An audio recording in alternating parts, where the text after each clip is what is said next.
Ladies and germs, Monday night. It's been a while. We're down to fight. Three Wide Racing, brought to you on OCR TV. Coming at you from Darlington Raceway with a throwback night. Should be interesting to see all the beautiful old paint schemes in the booth tonight. Back before we were born, Wendell. Yeah, well, some of us. In the booth tonight, myself, Thomas Morris, Matt, the Wild Thing Kingston, everybody's favorite Canadian. Listen, I will call you. All right, I'll never call you that again. Call me whatever you want. Just don't call me late for dinner. Got him. Oh. Gentlemen, no more delay. We're at the raceway. What do you say? I say we're at the original super speedway in NASCAR, and it's showing its age once again here.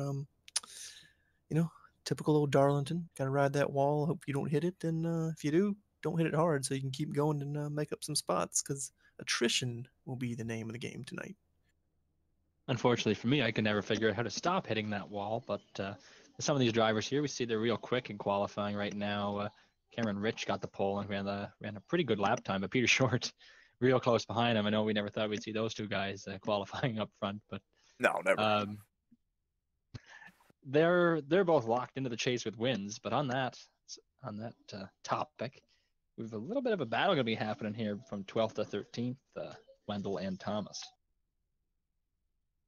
Just a little one. I mean, honestly, you could throw the 11th place guy in there, Brett Miller. I mean, he's only a couple more points ahead of a race at the moment. So, it's anybody's name of the game here. We saw Jess Story finally getting taken out of the points here. So that's opened up the field just a little bit.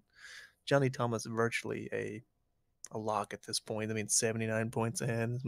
Same for Richard Hines. Only 2 rounds remaining till the playoffs begin, so they're pretty much locked in. So we'll see how it goes. You could have another surprise winner like we saw at the B Series a couple weeks ago there, Matt, where Nathan Velez stole that win and shook up the playoff bracket. So that's the thing with this playoff system. Anything can happen. Anybody can win here tonight as long as they finished, I believe it is 80% of the races in the 3 Wide Racing League's Cold Hard Art Cup Series. They will be eligible for a win to get into the playoffs. I think it's 70. I don't know. It's either 70 or 75. But either way. Looking through the film, not seeing Mr. Danny D not here once again. Yeah, I was just about to mention his name there too, Thomas. I'm glad I looked beforehand. But another one that I think is going to be quick here tonight, showed his speed in practice. However, he did not take a time in qualifying. Nathan Velez, who, as you can see, is not in the points picture. However, I do believe he has completed pretty much all the races here in the Cold Hard Cup Series. So he should be able to qualify if he does get a win right now. Sitting P5 in practice, did not take a time in qualifying.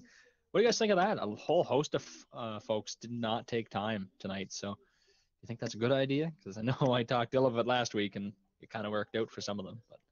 Well, there's a difference between not taking a time and then not being able to get that time in. Unfortunately, it looks like a lot of these guys didn't take a time, so I guess they're going to play the ride out and see how it happens. But if you're Kevin Finn, some of these other guys, if you get slotted in the middle of the field, this is the exact opposite of what you're looking to do. You wanted to stay in the back and ride it out. Now you're stuck in the thick of it. You should have tried to disqualify, and maybe you would have started up front and stayed out of the mess.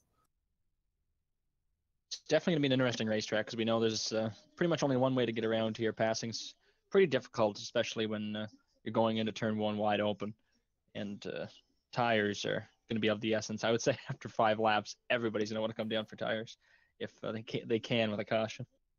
Yeah, no tire limits here, so I'm pretty sure we'll see 4 tires every caution. Maybe take 2 if you're brave and desperate, but otherwise going to be 4 all night. I believe a fuel run we calculated last night, Matt, was about 40 to 43 laps. I don't know if we'll see anybody go that far. That's stretching it. So I'd look for the old short pit to come in handy once again. We've seen who was that? Paul Ross and the 3OG guys use that to their advantage a few times. So. Yeah, tonight would be a really good time, I think, to start the short pitting, just because with this many drivers in the field right now, we have 26 that will be rolling off the grid. It's going to be tough to kind of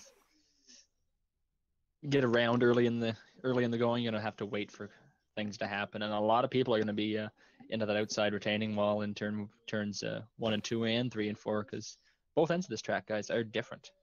Well, gentlemen, I don't know if we spoke about it, but the entrance to pit road kind of ridiculous here. That's lightly putting it. Indeed. Well, we saw Denny Hamlin miss it last night in the real life Cup race. Didn't hurt him though. Came back and won. But I mean, it's.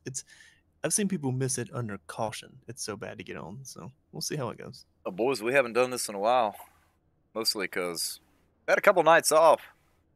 It's time to do it. Let's grid these hot rods. Boom! Your pole sitter, Cameron Rich, in the 17 car. His teammate Peter Short in the 33 to his outside.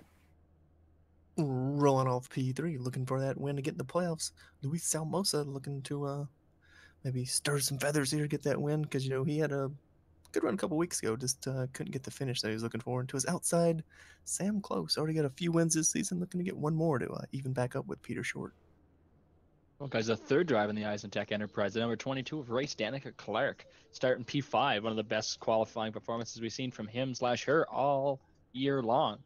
And starting outside of him in the third row will be the 90 of Corey Lindsay, starting P6.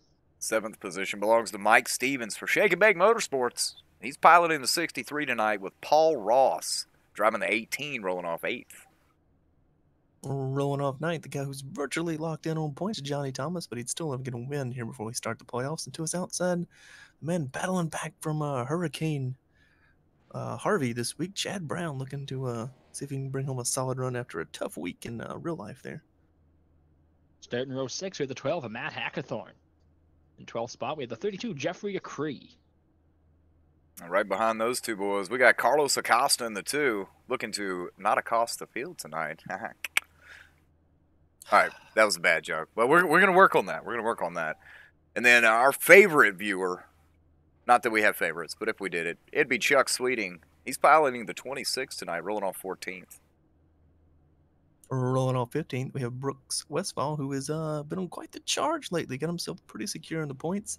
To his outside, the newcomer looking to show a good finish with that speed he's had this season so far. But Levi Zielinski looking to put it together tonight. Another bubble driver there, the 89, Brian Miller starting 17th spot. The 48, Nathan Velez starting P18. 19th belongs to Rusty Webb. Kevin Finn rolling off 20th. We'll just finish this thing out. We got Cody Wright rolling 21st with Kyle Hanshaw 22nd.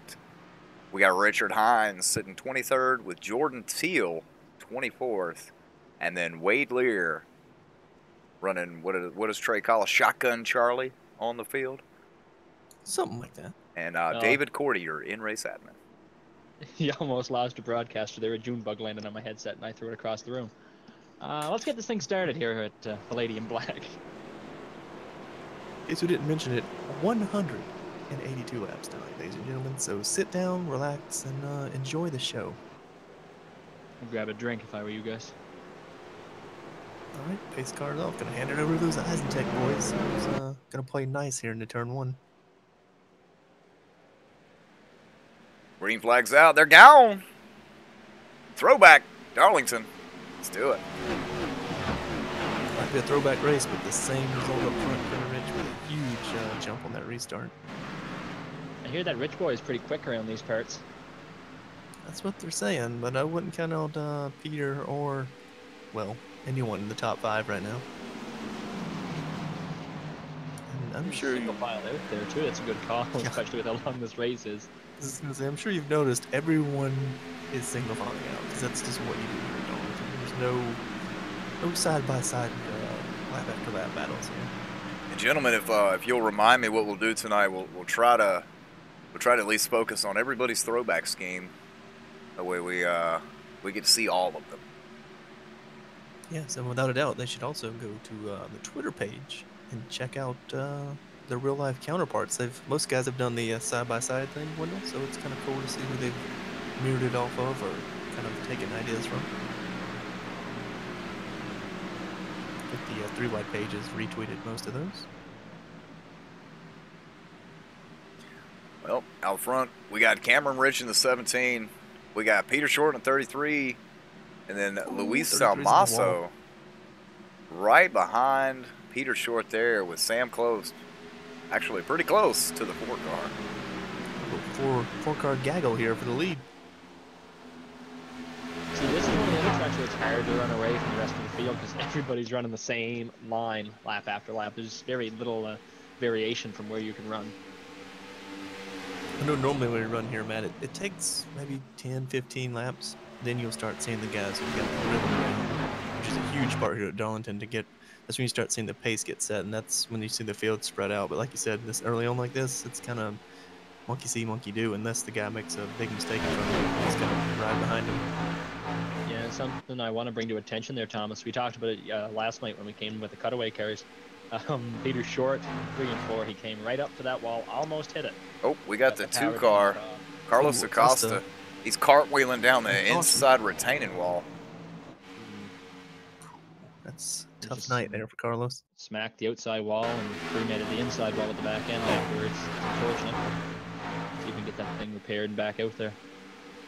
Lady in Black plays no favorites, and she will claim you in a heartbeat. So Carlos will be our first victim of the night. Chew you up, spit you out. There's no southern hospitality down here. No, not within the confines of this racetrack.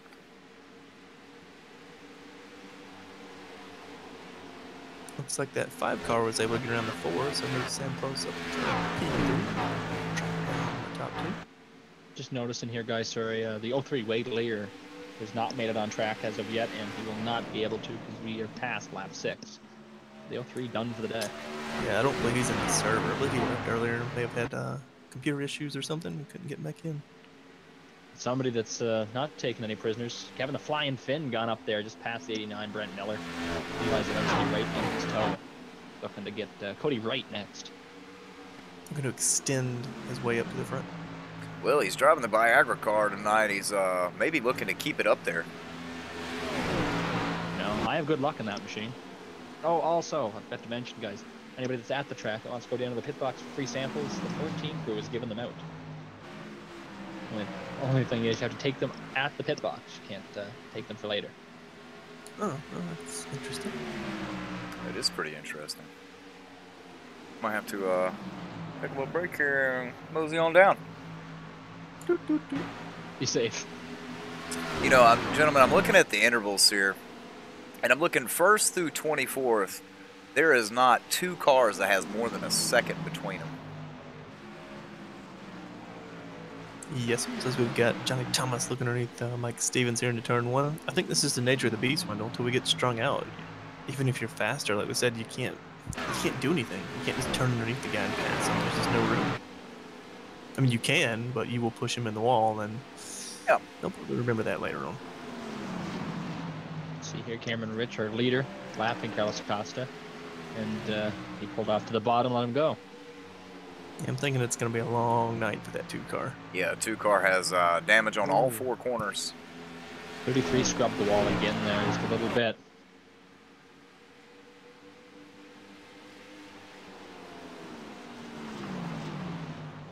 Now, unfortunately, I can't see this paint scheme, guys, but the 5, I've heard, has a nice little tide machine there. It is indeed. Yes, it is. We're actually Ricky Rudd's. Yeah, we're looking at it right now, and it is definitely a good looking. Well, with the exception of the right front and the right rear, it's a good looking paint he's got on that Toyota. Please don't look on those sides. The 33 just cremated the wall. He got loose in the center of the corner and drifted up into it. So we'll see if he can kind of bounce back from that. He hit it pretty good. Gave it a pretty good whack that time there, guys. Yeah, you can see it's already starting to take effect here. As Cameron Rich is driven out to 1.3 second lead over Peter Short. So I'm sure Sam Close is looking to wait around. Peter here seems to be holding him up just a little bit.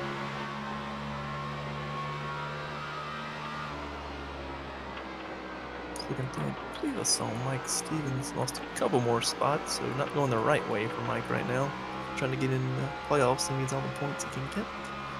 Hackathorn in that gaggle too, with Chad Brown, I believe, in front of him, and ooh, Stevens in the wall. Oh yeah, that's not going to help. Oh, he's going to lose They 2 give up. positions because of that. Hackathorn, I noticed, was catching up to Chad, but it might have been because Brown was held up there, but we'll see. And look, right behind Mike Stevens, Mr. Wendell, who was that? Chuck Sweeting, slowly but surely peeking his way through the field here. Keeping it clean, keeping it green. Interesting color on that car. It's Yeah, like black light purple. You don't see that very often, do you? It's pretty good looking. I know that's a Randall Fox machine, so you probably don't want to run a black light over that. Another Darlington stripe handed out to the 12 machine there as Mike Stevens makes his way back by him. See, hit the corner, hit the wall in the. Never mind. He's hit a wall there. He hits. That's got a stripe. Yeah. Here's how we'll classify that: a 0x will be a Darlington stripe. A 2x, that's just you hit the wall. And gentlemen, I don't know if you've noticed this, but seeing a lot of Days of Thunder paint schemes here tonight.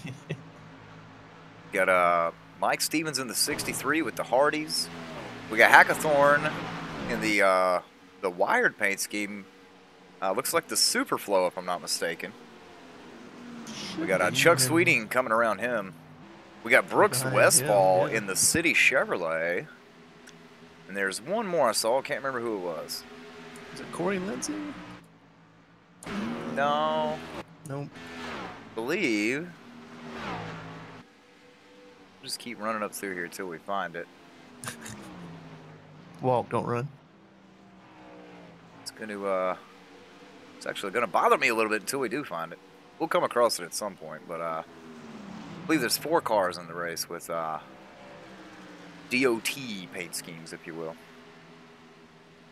As Matt Hackathorn continues to fall back here. Couple of huge hits to the wall there by the 77 of Jordan Teal and the 88 of Rusty Webb.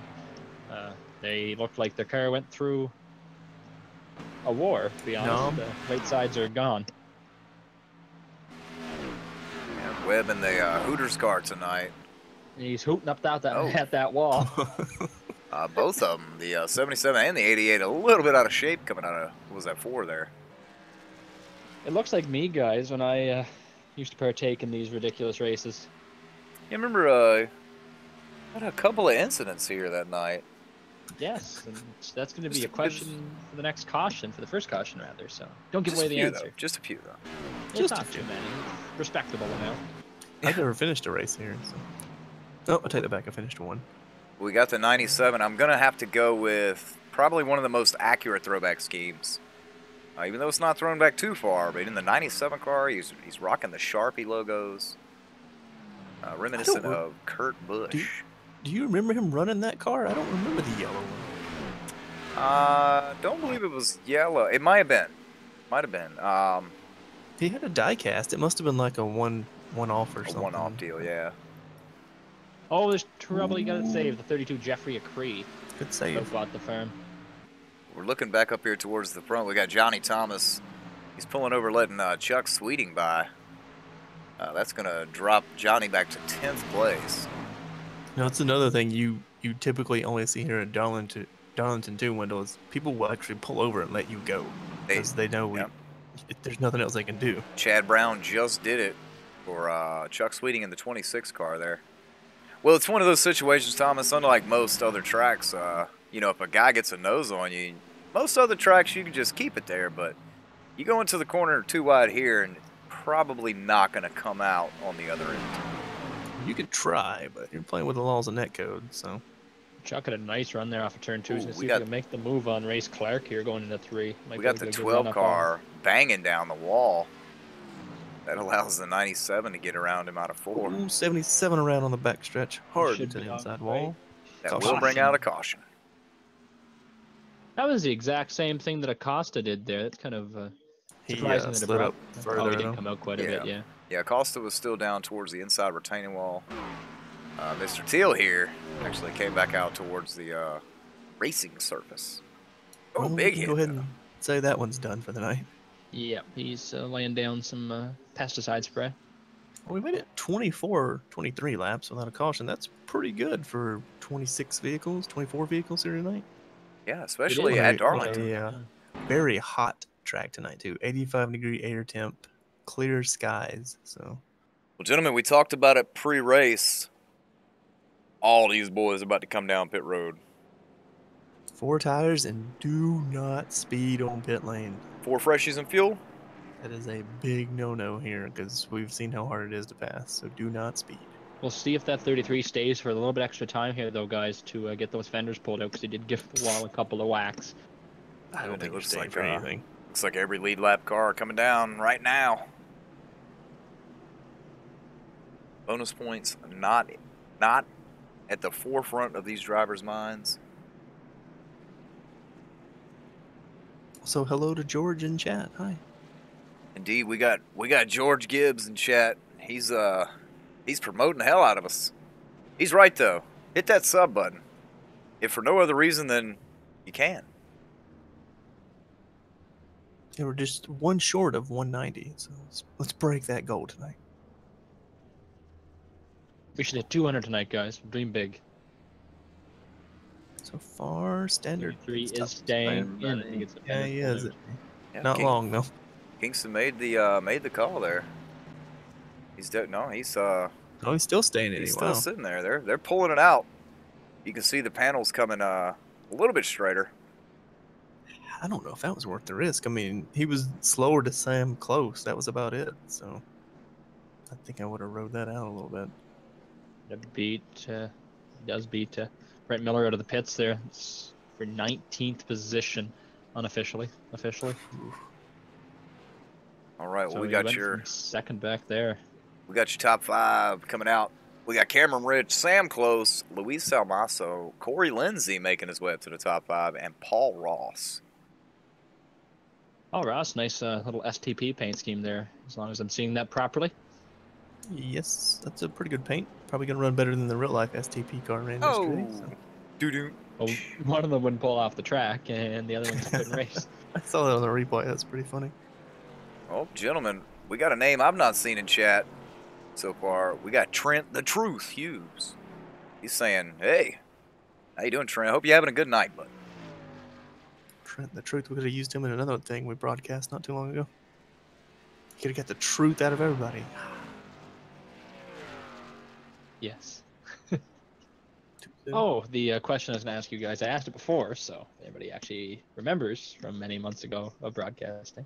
How many incidents did I get in one race with a cup car at Darlington? And that I being Matt Kingston. Yes, Matt Kingston. Matt Kingston. If you're clever, you'll go to Dan Lisa and look it up. Shut up.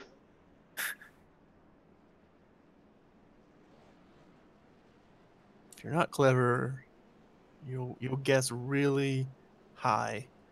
Like, and you'll probably be right. It was only a 134 lap race, and let's just say it was really high, and he still finished, which was funny. And you, who had what, 4 incidents? I had 4 and had a DNF. So couldn't tell you how many I had that race. Less than Matt, but more than Thomas. Our good friend Cooter Huggins won that one. So. Indubitably.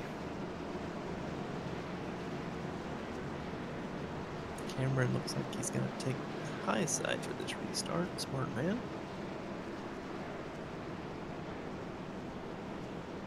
Well, while we're finishing this caution lap, make sure you go check out coldhardart.com. Also, find him on Twitter. I hear he does some nice little updates there on his work. But from what these gentlemen say, he does some pretty incredible things. So, he's also on Facebook, too. Definitely want to go check that out.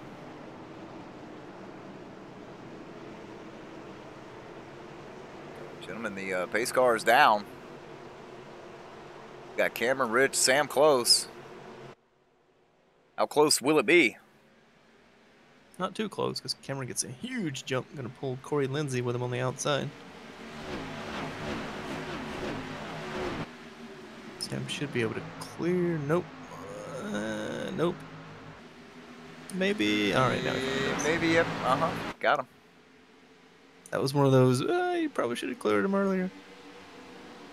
One of those I'll be curious to see, though, because the 5 should, in theory, be able to keep pace with the we got the 22 and the 18 making a little bit of contact at corner entry there.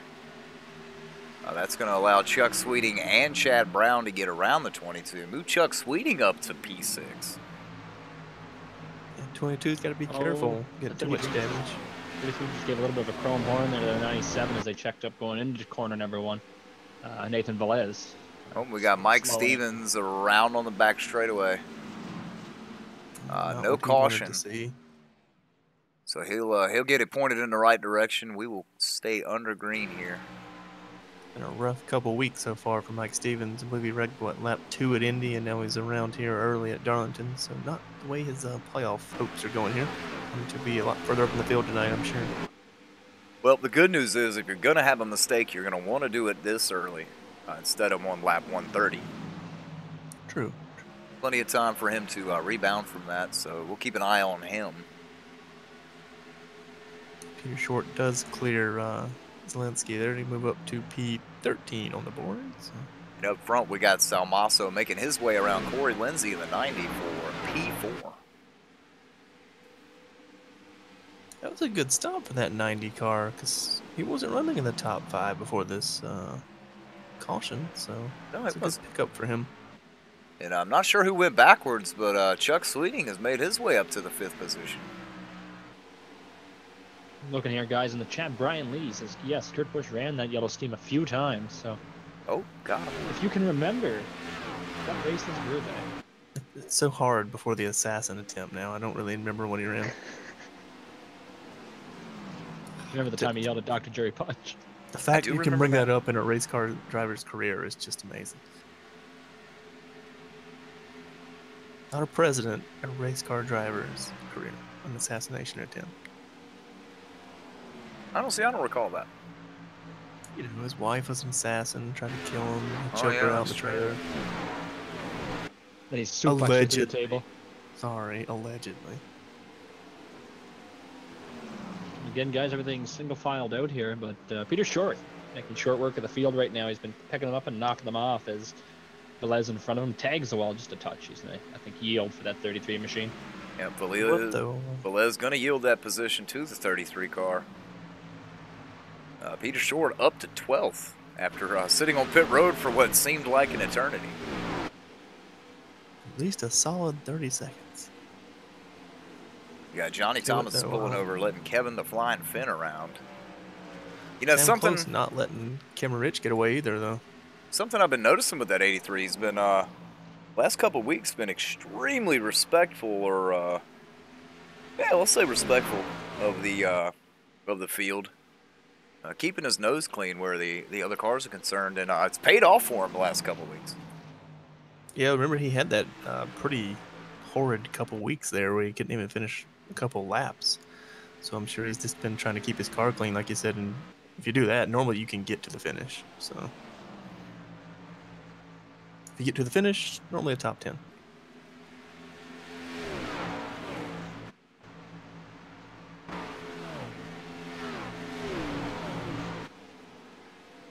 Well, speaking of top 10, we got Kevin Finn still trying to keep it up in the top 10. He's currently running P9. So, should he consult with his doctor if he's still up there by the end of this race? Yeah, you know, he's not trying to make things hard for himself. But, I think Danica saw him coming and had to get out of the way there.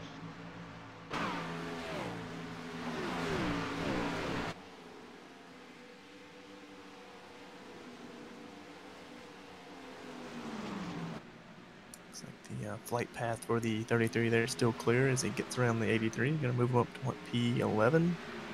That is correct. Unfortunately for the flight path of the 33, there's lots of obstructions in the way right now as Kevin Finn's looking to make the move again here on Brooks Westfall, which he should be able to complete, which he does, going into corner number 1. Does the nose of that Southwest hot rod pointed right at the back end of that 22. Ooh, 22, almost got into the back of the 41 there. Oh, he had a country mile. 33 going to dive low on him. That Kodak moment. Yeah, this should give him position going into the corner. And race does lift a little bit early to let him in. 33's in the wall there. Didn't lose any speed, though. That was a love touch. That was the perfect way to hit the wall there. Oh, my ex-wife's hit me harder than that. I believe it. See smoke here, guys. It looks like the 18's off the pace. Oh, Paul Ross touched the apron a little bit there. I think he was trying to yield. Or... No, he hit the wall, actually. He entered in the corner. Almost got sent right round, baby, right round. That moves Chad Brown to P number 6. Pretty good clip, too. I don't know if that gave any toe damage or not. That moves Chad Brown to P6, but that moves Chuck Sweeting P4. That 26 car on a mission. Some pretty competitive lap times there. By that I mean he's 2/10 the leader.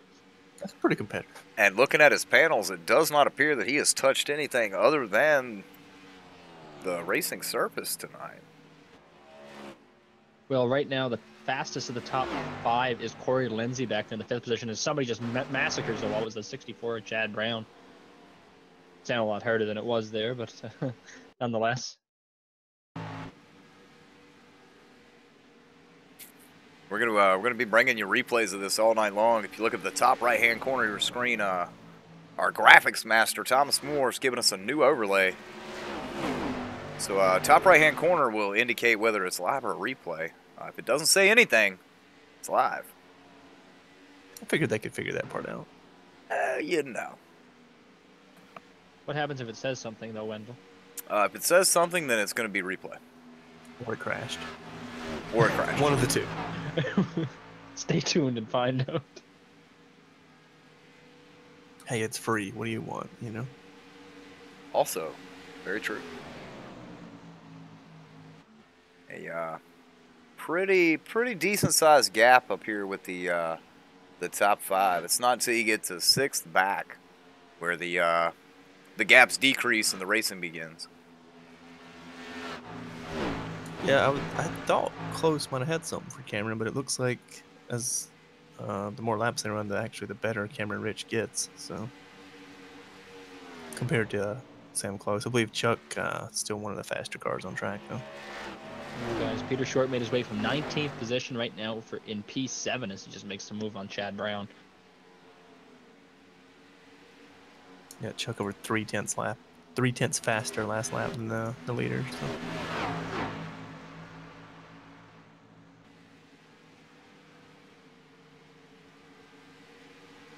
I do see a little right front damage on that car though, so maybe he has found a little wall contact.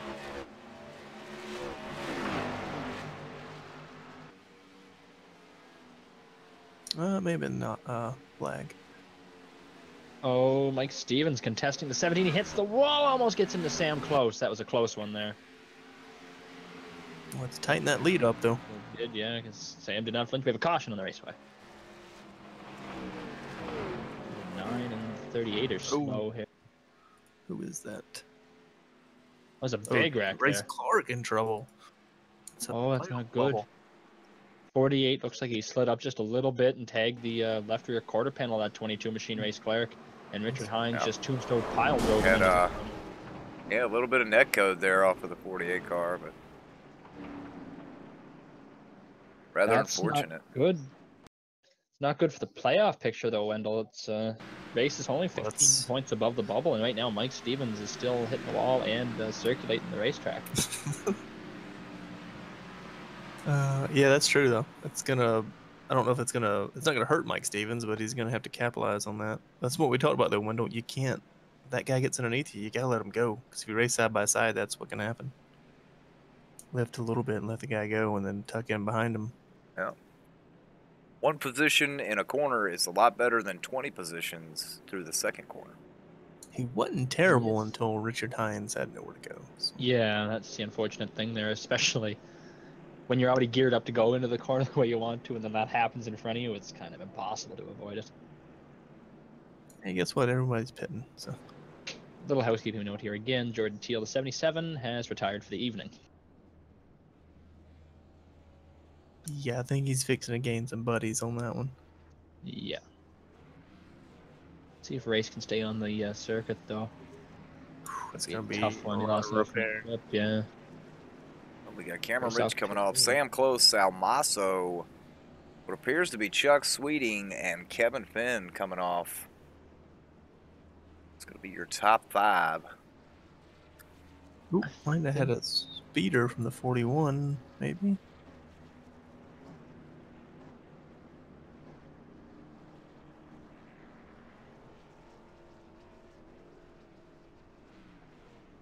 And I believe,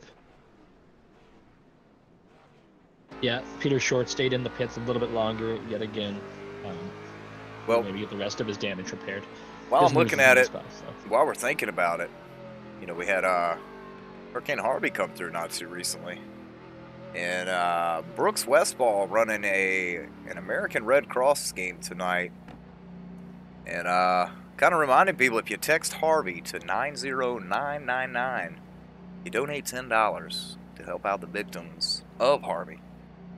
Now, was he the driver donating tonight? Let me double check that. Well, I, gentleman, got intoxicated last Friday night and inadvertently ended up donating $110 to that. Well, I mean, that's the best kind of drunken things to do. At least it went to a good cause, though. Yeah. I would say helping out people in need is a lot better than hookers and blows. So. Yes, for every point Brooks scores tonight, he will donate $1. So if he wins, it's massive, massive dollars of. I think it's 43 points on the line. So. Well, that's good. 44 if he gets the halfway point too, right, Thomas? Gentlemen, true. It actually it started off as $50.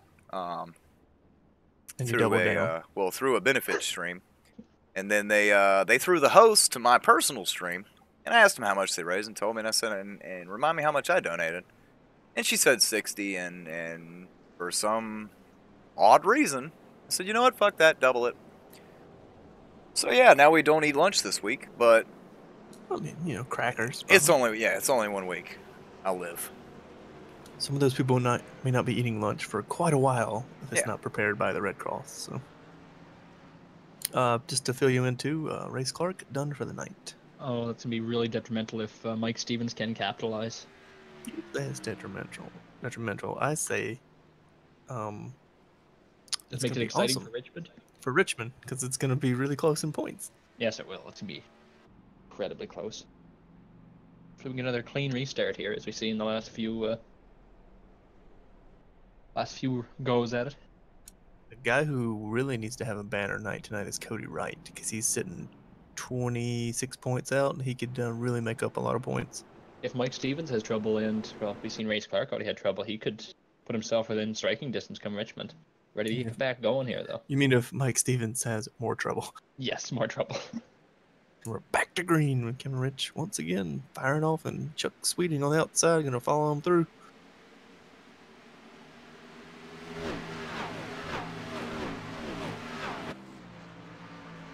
Yeah, this is going to shake it up a little bit here. You got your 3 fastest guys up front right now. So let's see how this is going to shake down. I'm pretty sure Chuck still not in a hurry. You know, he was 3/10 of a lap, 3/10 of a second a lap faster than these guys last run. So I'm sure he's just going to wait and let that come back to play again. Saving tires is definitely a huge thing here, but it's hard to do that, especially when you're trying to go very fast. Well, like we said, about 40 to 43 laps on fuel, but I don't think that's in anyone's mind tonight. It's just more about keeping it on track and surviving to the next caution, or your pit number in your head when you were going to short pit. So.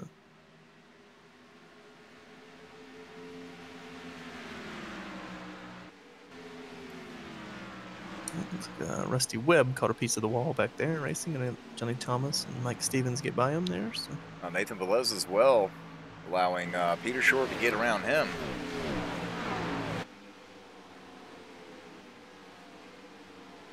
Ooh, looks like Richard Hines slow on the backstretch here. Must have not got enough that damage repaired from that last contact with Race Clark, so probably going to have to put his way back to the pits here. And with this being a fixed setup league too, Thomas, you cannot take tape off, cool the engine, so it's probably having coolant issues. Well, gentlemen, while we have a second, went ahead and made the decision. We have officially made George Gibbs Jr. a moderator in our chat. Now, did you clear that with Eli? We don't have to clear anything with Eli anymore. He doesn't show up, as the 48 is way out of shape. Coming out of 4, excuse me. He's gonna lose 3, maybe 4, maybe. Nope, just 3. As the Cree hit the wall. He got saved. Oh, we got the Ooh. 46. Trouble in the backstretch. 46 around. Gonna Looping it all by select the himself. 48. Yep, the 48 is involved in that. We're still green? Yes, we are. Is he gonna miss pit lane? Yes, he is. Oh, Nathan Velez got a huge piece of that. He's going to be done for the night. I think his whole front clip is gone. Yes, it is. Yeah, he was smoking. He's done. He missed pit lane, Denny Hamlin style. So there's another chase bubble driver done for the night. That was interesting. I just caught the tail end of that 46. I just saw him going around. Well, welcome to Darlington. I guess you'll have that on them big jobs. But we still got Cameron Rich out front, Sam Close, Chuck Sweeting, Luis Salmaso, and Kevin Finn, your top 5 right now. Corey Lindsay, a real short trip back behind Kevin Finn. Paul Ross, Peter Short, Chad Brown, and Cody Wright rounding out your top 10. Top 4 are still kind of all in lockstep together here, so we'll see how this plays out. Yeah, Trevor Bain in chat coming in. He said, "How is that not a yellow?" Trevor, we're just as stumped and confused as you are, bud. No idea why that was not a caution. Well, once again, this is the old caution map from a NASCAR iRacing scan, so it's not quite as active as some of the newer tracks that they've scanned. So it usually takes something in the racing groove and sometimes like a bomb to go off. Oh, the 12's around. Come around. The backstretch is coming right back across the track. Nobody around him. Still green. Whew. Interesting. Indeed, okay, there's no caution coding back there, I guess. Yeah, looks like corner number 2. Oh, yeah, 12 got down on the apron. And oh, no. Contact with the 63 coming off the wall. Ooh. He tried to avoid terrible contact. He still got a little bit of damage, but oof. Cost him a lap, though.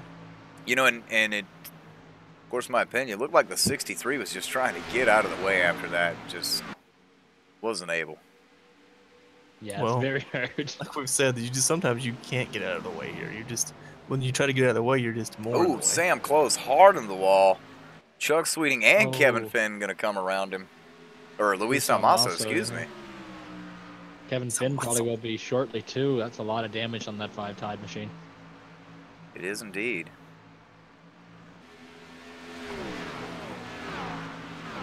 Yeah, that probably did some pretty good toe damage to that 5 machine. So yeah, I'm hoping for a yellow on that one.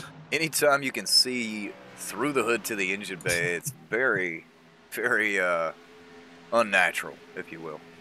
It makes it easy to get a cylinder check, though, right? You can just probe the temperature gauge in there and be like, yeah, that one's good. Now, with all that going on, we're keeping an eye on Peter Short here. He has made his way up to 7th place, gentlemen. Slowly but surely. Looking on 6th there now as he's catching up to the back of Corey Lindsay.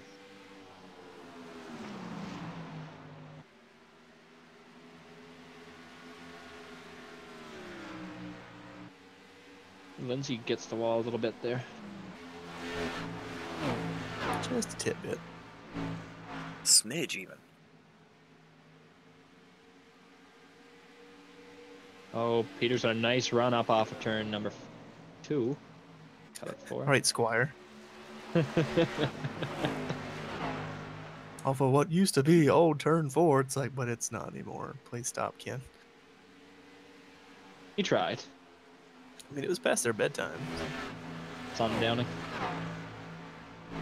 Sounds like Acosta hit someone. Yes, he did. He hit Kyle Henshaw, I believe. Yeah, we got somebody sitting down there in the inside. Wow. Looks like that is Kyle Henshaw. The 2 just flat out dumped his lunch. 46 is still on the track. Yeah, just drove in there and pushed him around. Let's do this. Oh, a little moment there for Chuck and Cameron Rich. Cameron got into the wall, entering the old turn number 1. Yeah, he said he was paying attention to the car down there and it allowed Chuck to get around him. So new leader, Chuck. It's going to be the first Darlington stripe, I think, for that 17 machine, too, tonight. See what he can do now, although the 26 was quicker last long run, so he's going to have to pull something out of the old bag of tricks here. And Mr. Bain in chat asking, what are the lap times like? Well, currently they're running low 28s, but the split between Chuck Sweeting and Cameron Rich during the last run, about 2 to 3 tenths per lap. So we should see Chuck start gapping him a little bit here. And the reason they're running so fast is because this is late afternoon weather as well in iRacing, so it's keeping the lap times pretty fast compared to what they would be in the afternoon. For an 85-degree air temp and 94-degree track temp. Of course, it would be even better if the dynamic tracks work, but that's not coming to the new build. So. Except for the PK series, though, still work. Maybe they can fix that when they fix the caution coding. So. Oh, Jeffrey Acree back into the wall. Johnny Thomas almost had a moment trying to get by him. Kyle Hanshaw, 46 car, tired for the evening.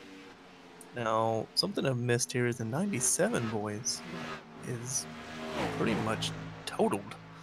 Yeah. I'm not sure what happened there, but he's currently the last car running, so must have found some trouble somewhere. I'm going to go to the old E-Wine machine here and see if I can find out for us. Yeah, and he's real out of shape coming out of these corners. Yeah, I'd say she's used up pretty good. Oh boy, I want to know how bad that hit would have been for Sam Close there. He's already fallen victim to Kevin Finn, fixing to probably fall victim to Peter Short, so gonna follow the top 5 here. Yes, he's wicked out of turn 4 there. It's wicked, eh?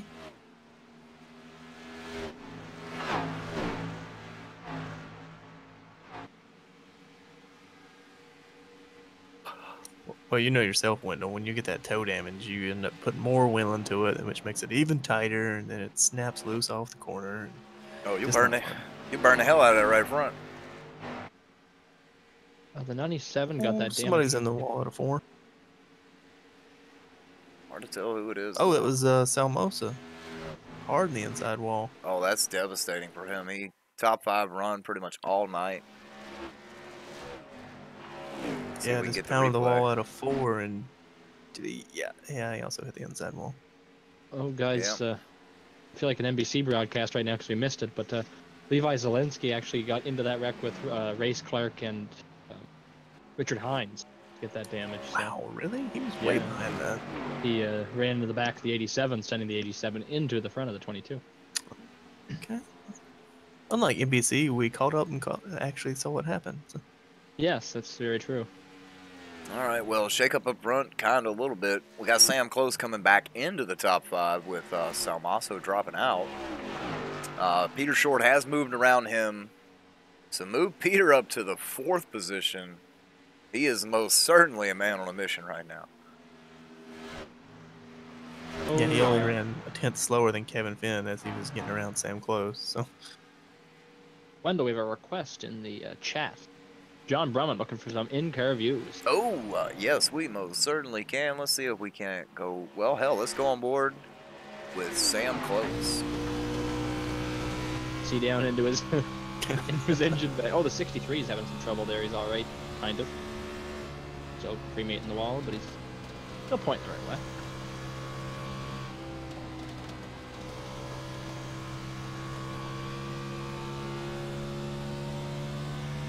32 Jeffrey Acree, trouble coming into pit lane. He slid there sideways.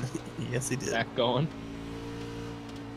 No harm, no foul. Just, well, for him it is, but no one else.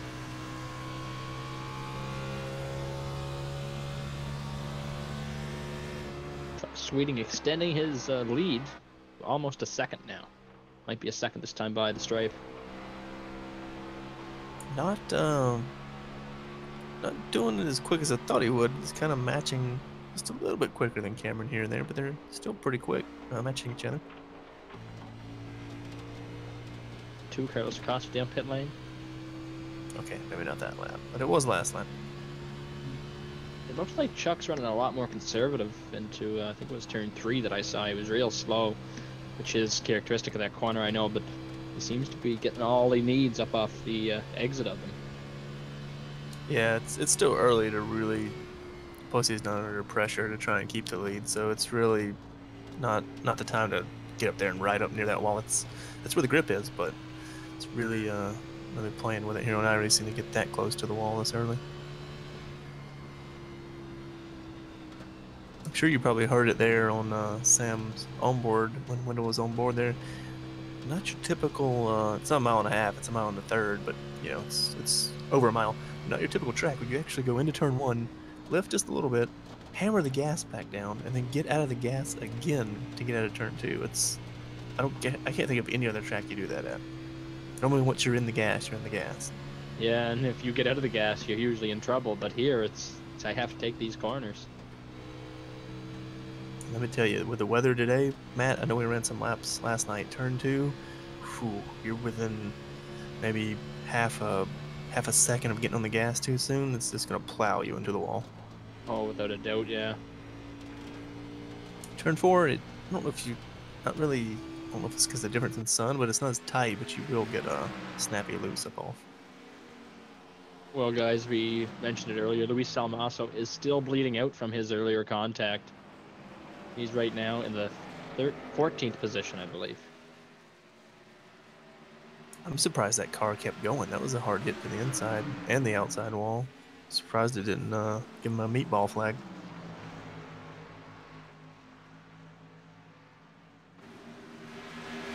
Cree's coming up there like a bat out of hell. He's got the new Goodyear Eagles on the machine, so he's taking no prisoners. He's Superman.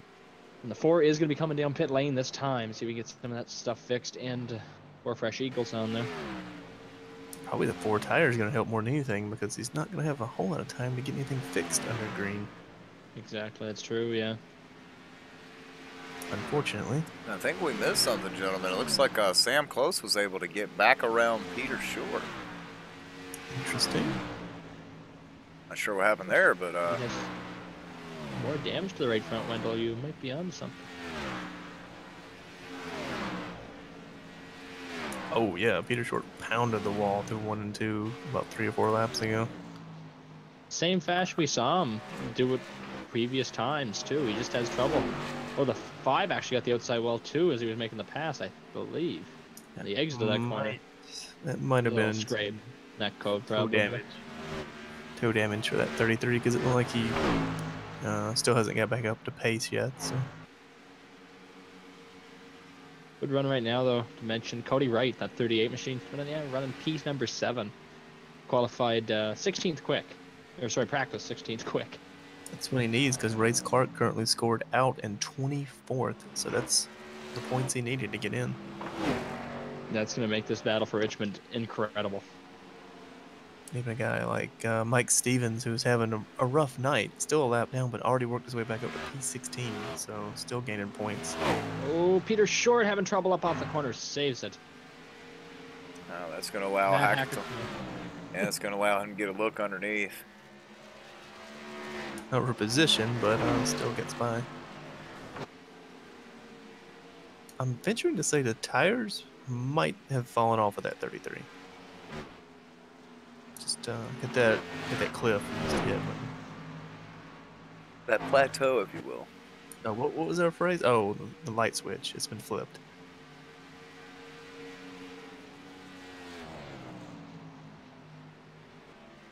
Gotta say, the lead still being, I don't know if it's being managed by Chuck or Cameron's found a little something. Still within a second, actually dipped under a second that lap.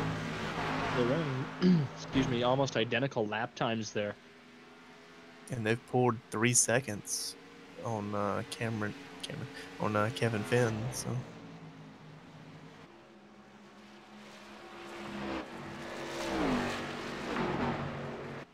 funny.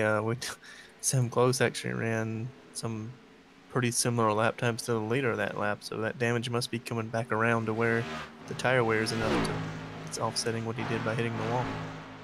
Yeah.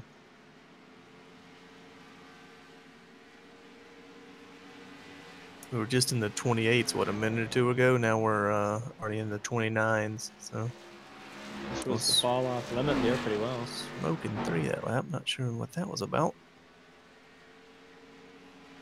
The 97 is down pit lane, maybe.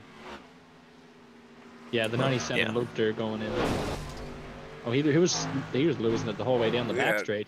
We had Cameron Rich just jumped up bit the hell out of the outside retaining wall there. Ooh. He is going to bring it down pit road this time by right after that. Ooh, if he makes it, that was a little hot getting into 3 there. He's down pace speed somehow. That was fast.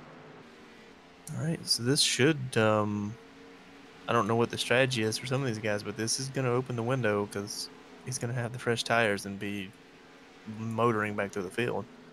We saw Chuck never get flustered by what others' pit strategy was. He has his He's thought coming mind in as I this say time. that he's pitting.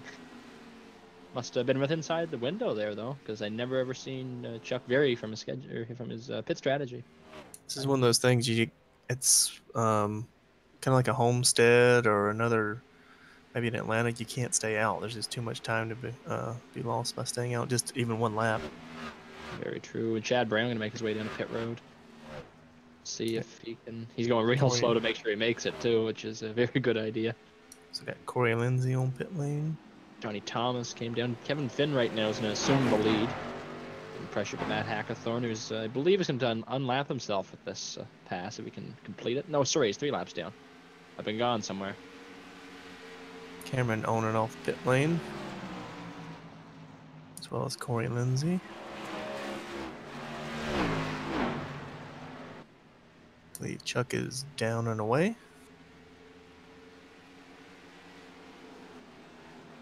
So he cycles back out here with Cameron. Should allow Cameron to maybe take advantage. Yes, it does. New leader will be the 17 when this cycles through. Man, look at that gap he pulled. Wow. Oh, and there's a That's some traffic bottleneck in front of him. And he can't seem to find the right way around. They're just Ooh, terribly don't take slow. him too wide. I think the 32's been trying to get around the 41, but couldn't get around him. Okay, Cameron hit the wall there. He scraped it. It'll be all right, but there's probably just a little bit of frustration with what he was seeing in front of him, and he's going to be able to make the pass on the 41 in Westfall. There's some smoke down there in the back stretch, but I think it's cleared up, whatever it was. Mike Stevens coming to pit lane, I believe. Naturally.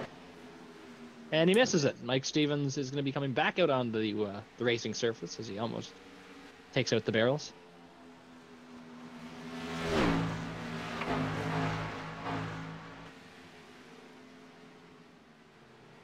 Oh, we got Salmosa in chat saying the 4-car, too much damage done for the night. That's a tough one there.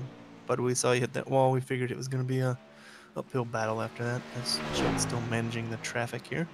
Ooh, wow, that was close to that wall. In the chat here, Luis Salmaso jumps in, says too much damage for the number 4 car, 4 minutes plus to repair. You guys, next time, great race ability. You made a great run there. Unfortunately, couldn't show your full potential, but I'm sure we'll see you running up front again next time you run the Cold Hard Art Series. Got Paul Ross and Kevin Finn both on pit lane now. Mike Stevens made it down this time without incident. Yeah, you normally make it the second time. Sometimes I don't. So Brooks Westfall headed to pit lane. He was your leader at the moment. So. Kevin Finn also off now. Nick Miller is going to be taking over the lead position here. He's being eaten alive right now by the 33 of Peter Short. He's going to be able to unlap himself there. Makes a little bit of contact with the 9, but he does not have any further issues.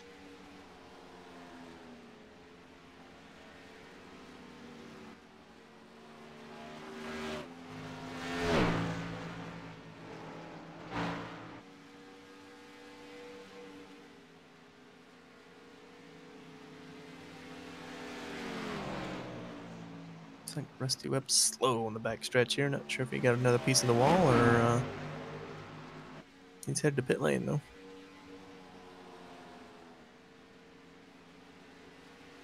It's all but what you say. Nick Miller is the last one to cycle through here, I believe, isn't he? Yes, that is correct. Once he comes down to pit lane, he will be losing a lot of time, no doubt, but he might be out there, maybe stretching the fuel out a little bit more. What if he stayed out to get at that playoff point as well?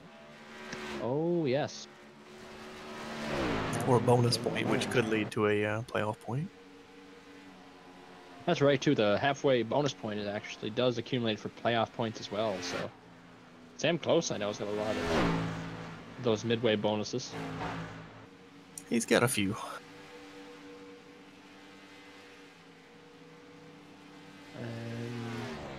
Carlos yelling for someone to take the high line. I believe it was Chuck. Yeah, was letting Chuck by. So the real winner would be Sam Close so far through this round because he's going to leapfrog Kevin Finn in this round of stops. Yes, he will. And Chuck Sweeting has caught up to the 17 of Cameron Rich pretty well. I think there was a 4-second difference there at the start of this. Cut down to, I think it's now within inside 2 seconds. Yeah, just over 2 seconds. But we saw last run, Cameron was able to stick with him. So we'll see if Chuck can maybe eat into it this time. I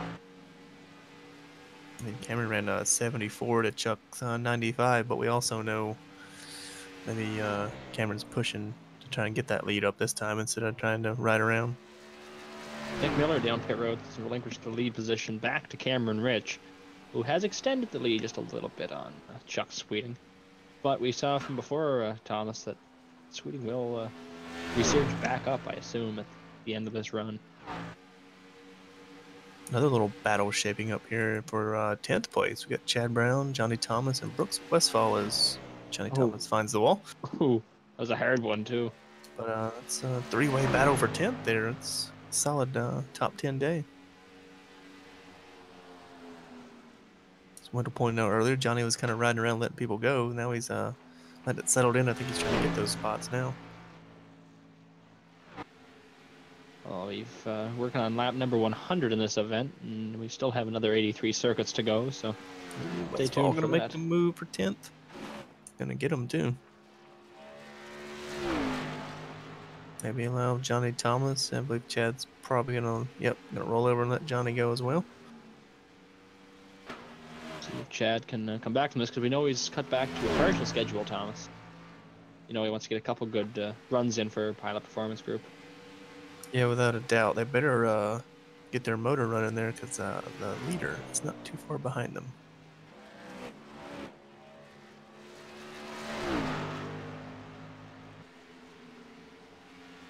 Oh, that is right. I never even noticed that either, Thomas. Oh, we've had quite a long stretch of green flag running here, so it really gets the field strung out. Yes, the last caution was on lap 47. Right now we're working lap 101. 102 now, sorry. I'll say that is a typical feature here in the Cold Hard Art Cup Series. They tend to go green for most of the races. Especially after you get the early one out of the way, you know, the early caution. Yeah. They have a couple gremlins at the start, and then they get out to these long green flag runs. Paul Ross. Oh. I like how we were looking at the same one there. Are you looking at my screen? Yeah, mine's a little bit blurry. I'll have it in VHS, that's why. Oh, see, well, that'll do it.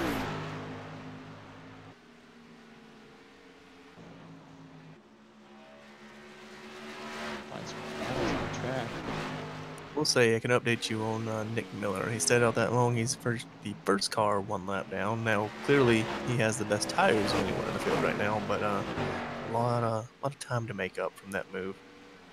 Yeah, he has an entire straightaway to make up, Thomas, so it'd be next to impossible with the lap times that Cameron and Chuck are still hitting right now. They ran a 27.9 that time around, and Nick Miller's 27.7. Only 2 tenths, yeah. Yeah. That's a lot of time to make up. Oh, Levi Zielinski almost made our leader Cameron Rich ship his pants through FedEx. A little bit loose in front of him there on the apron. No harm, no foul, though.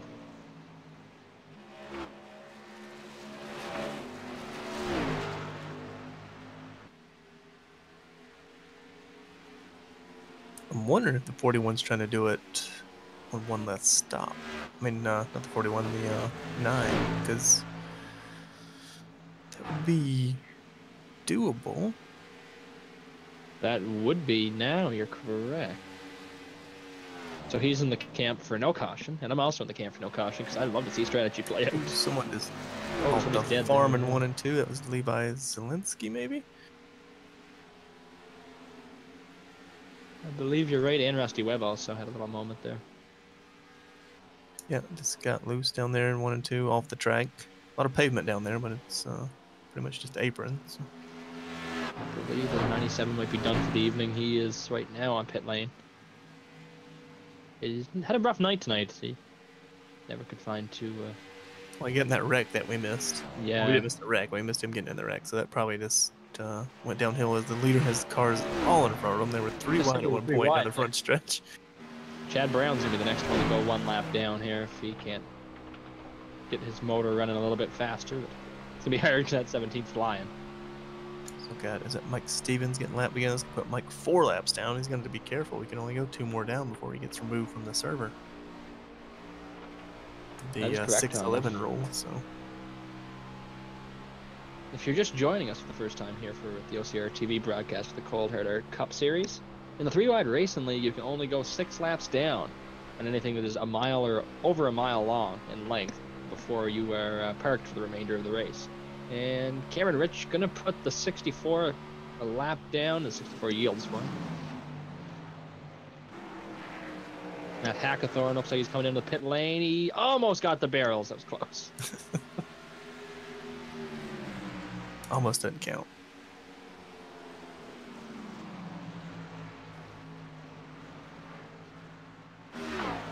Heard a little talk from Chuck there that he may have gotten trouble in the little backstretch. Damn it, there's a big wreck back there, Jeffrey Acree.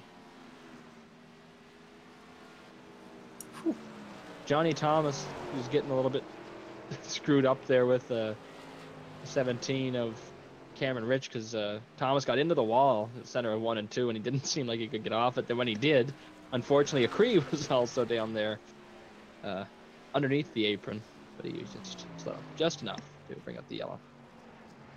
Well, that was a good run there, guys. That was 60 laps. Yeah, without a doubt, that was set up to be a pretty good run there. I'm sure the 17 didn't want to see that because he was actually holding off Chuck there. So. And as you mentioned, the 9 might have been playing strategy. He did not want to see that either because he is now the second car 1 lap down. Chad Brown will be getting the free pass. And that's a big gamble to take the wave around here because you're already going to be that much slower. So. And we've already seen how well these guys have been racing this evening too. That's going to be. Yeah, that's not a call I'd make. I'd just go ahead and pit again and then hope for another yellow. Yeah. Cameron should have no trouble getting on and off pit road to maintain the lead here as he's got a nice gap on the 26 of Chuck Sweeting. I was going to mention before we had the carnage, Chuck had a little damage he said he got from trying to miss Cameron when Cameron got in the wall earlier on, so that might be holding Chuck back just a little bit. See if he can stay and just get that serviced a little bit, but...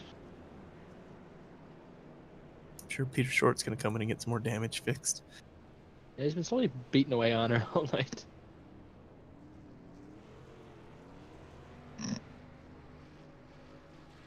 Well, guys, in case anybody that just tuned in is wondering, right now the bubble drivers for the Cold Hard Cup Series playoffs were as follows. Race Clark holding off the 12th position, 15 points ahead before this race began, and Race Clark has gotten into trouble and has DNF'd.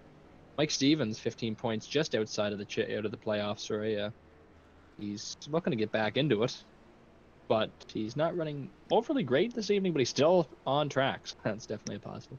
And the biggest winner right now, Cody Wright, right now holding down the 7th position. He's 26 points out before this race began, and he will be very close come next week's race at Richmond, I think. It's going to put it within a nail biter for that final bubble spot. And we were talking earlier, Thomas, how it shouldn't change too much, these next 2 races, but as you can see, the Lady in Black, as you said, picks no favorites, and unfortunately, Race is not a favorite at all. And I know, too, you're going to head to Richmond, a short track, where you're going to depend on a short track finish to get you in the playoffs. So not something you can sleep on. No, that's not. There is some people that are really good, inherently good at Richmond, but it really doesn't matter because, say, somebody is close enough to you, put the bumper to you, they will. True, especially if it's worth playoff points or a playoff berth. Playoff berth, yeah. That's going to be a huge race, so I'm kind of excited for that.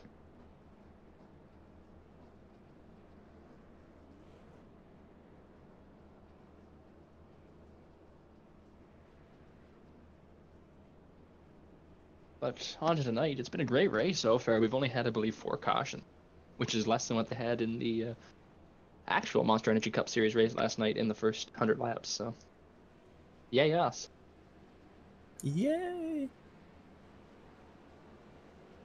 And we've had 3 cautions for 11 laps, so doing pretty good.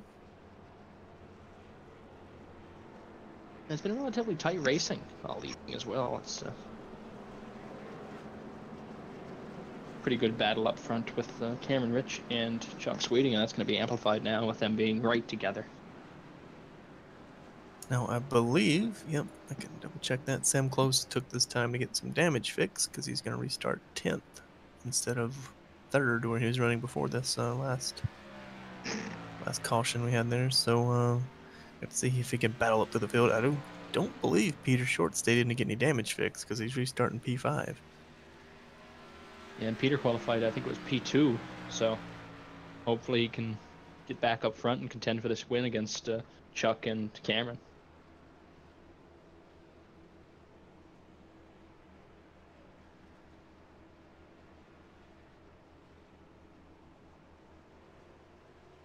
Pace car should be headed in this time. Bert's going to hand it back over to the field here.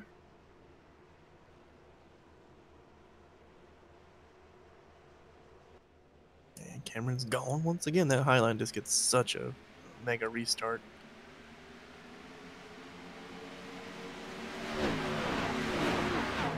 Haven't seen any tire spin tonight either, Matt. That's usually a thing that can happen here, but I guess the cooler track conditions is what Cody Wright got a piece of the wall back there. Yeah, that's what it sounded like. That's just we were talking about it too. But yeah, that's true, Thomas. We have not seen any tire spin, so that's definitely good for these drivers because this track's hard enough, let alone trying to save it on the front stretch in a restart. There's one more thing you need to do. More about spinning your tires while you're trying to get up to speed and try and pass someone.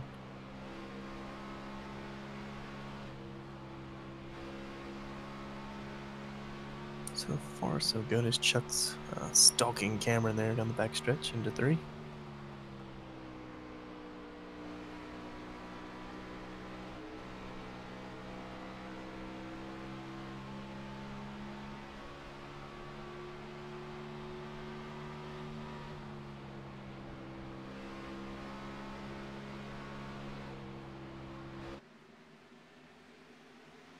Slow car, that was Rusty Webb. He's letting the field go by again as he pounds the outside wall through 1 and 2.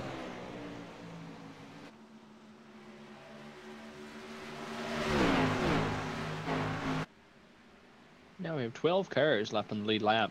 Nick Miller did stay out and take the waiver, and I don't know if he mentioned that either. Yes, he did. That'll be interesting. I'm sure he's going to hope for a quick caution because he's going to be pretty slow.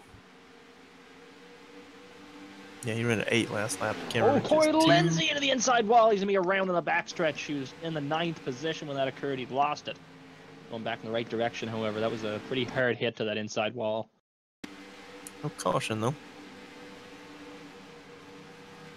Trevor Bain in the... Trevon Bain, sorry. In the chat. Asking if the 26 is in the playoffs. No, Chuck is not in the playoffs. He joined, I believe, only a couple... Very late into the season. Yeah. So he's not eligible to make it either, unfortunately. He's actually a long-time viewer here at OCR TV, but decided he wanted to run this league after watching him for, I'd say, over half the season. So I'm sure, they're not taking new drivers at the moment, but definitely if you like what you see, think about applying for the 2018 season. Because smartly, unlike some leagues, they do not accept new drivers in the chase for the playoff spots and the playoffs themselves. So you just butchered all of that. Yes, I did. You mean the race for the chase for the playoffs for the cup? Yeah. But we have a little battle hotting up right now. The 26 and the 17. Chuck's putting some pressure on Cameron, which we haven't seen him do a whole lot tonight, but I think he knows it's time to go. It's go time. It'll be less than 60 laps here before we know it. And, it's going to put you within that 1 pit stop window here pretty soon. So I'm sure these guys are trying to get all the track position they can get. And Chuck looking a little... Oh, the 17's in the wall! The 26 is in the wall! Oh, no. No caution yet. That's got to be a contact for Chuck.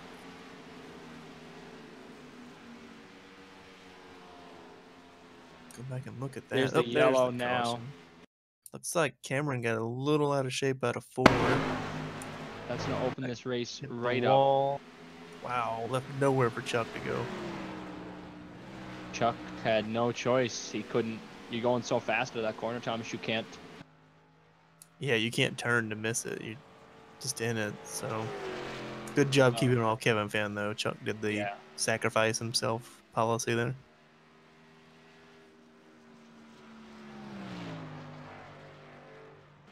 Cameron is confused as to what just happened. But Kevin Finn, your new leader now after that transpired. That's incredible there. It's going to put Peter Short up to 3rd, Paul Ross up to 4th.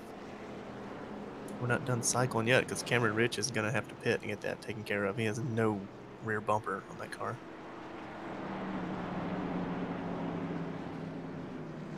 Right, Cameron seems to be perplexed, but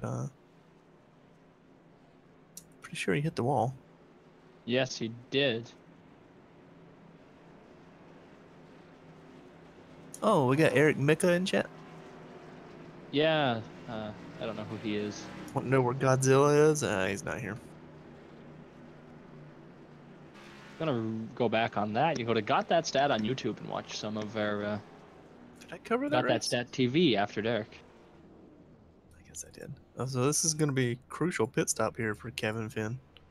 Yes, it is. It's gonna open it right up though, because Peter Short's gonna be cycled to the 2nd position, I believe, because Cameron's destroyed. Paul Ross up to 3rd, depending on his pit stop, which Sam Close is going to really hold. Oh, Sam Close. Yeah.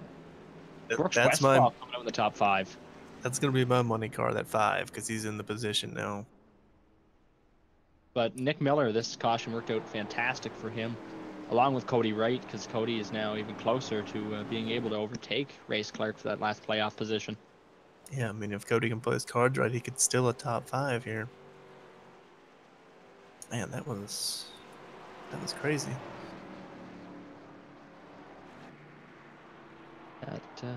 Unfortunate for both the 17 and the 26. They were the class of the field all night long, but unfortunately sometimes things just don't play out your way, because if that was real NASCAR, like real NASCAR physics, I believe Cameron would have bounced off the outside wall and not got stuck onto it, but...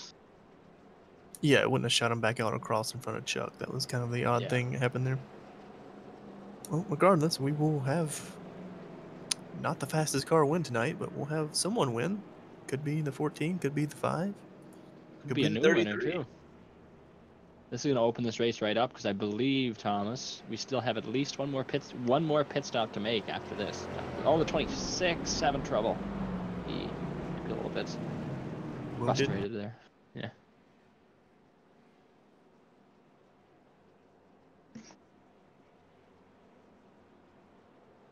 Unfortunately, that does end the streak of incident-free races for the 26. Feel like I jinxed him on that one. Mentioned that before we started the stream tonight. No, that's going to be the end of that one. And somebody finally got the question that I asked at the first caution correct. Eric Mickey, 66 incidents at Darlington for myself. He was in the race. Was he, though?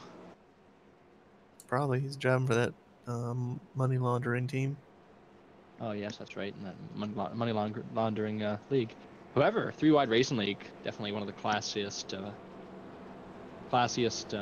leagues on the service here in iRacing. A great group of drivers, and also the admins are probably the most consistent I've seen in quite a while with penalties and such. Now, Chuck still is in the top 10, so curious to see how bad that car is hurt. It looks pretty tore up in the front. Yeah, it looks like he has a big plow wing on it there now, but we'll see if we can do something. Oh, if Randall Fox is in that car, I'd say it could still win. Yeah, it doesn't matter if he gets the whole front end taken off, he can still somehow pull it out. But this should be interesting.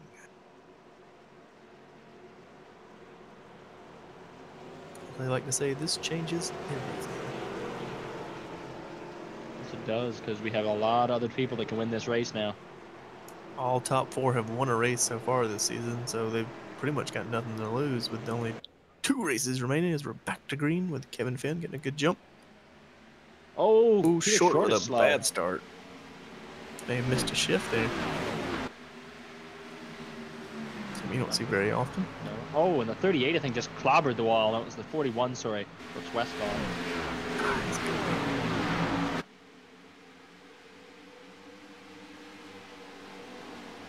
33 is going to drive back around Paul Ross, who must still be suffering that damage there. Brooks like Westfall's going to make the move now. Trying to. Yeah, Peter guys, Short remember- confirms he did miss a shift. Yeah. Remember, Brooks Westfall did win a race. He was in the 500 this season. However, he was not a chartered driver at the time, so he could not use that to score himself into the playoffs. So he had to point his way in. He's sitting pretty right now, Thomas. Yeah, he's been on quite a roll lately. I believe he's finished in the top 10 in the last 5 races or something crazy. So, he's pretty consistent with his points. He's 29 ahead with only 1 round left. Unless he has a Danica race, he should be all right. But that's still like a kind of a kick, though. You won a race, but you couldn't get in because you weren't chartered at the time. So, we got to think ahead with those. We got to change for the lead. Sam close to the lead. Oh, but Kevin Finn's got a nice charge up off. It's a little bit loose there, but see if we get it done here in the next couple of corners if we can keep pace with the 5.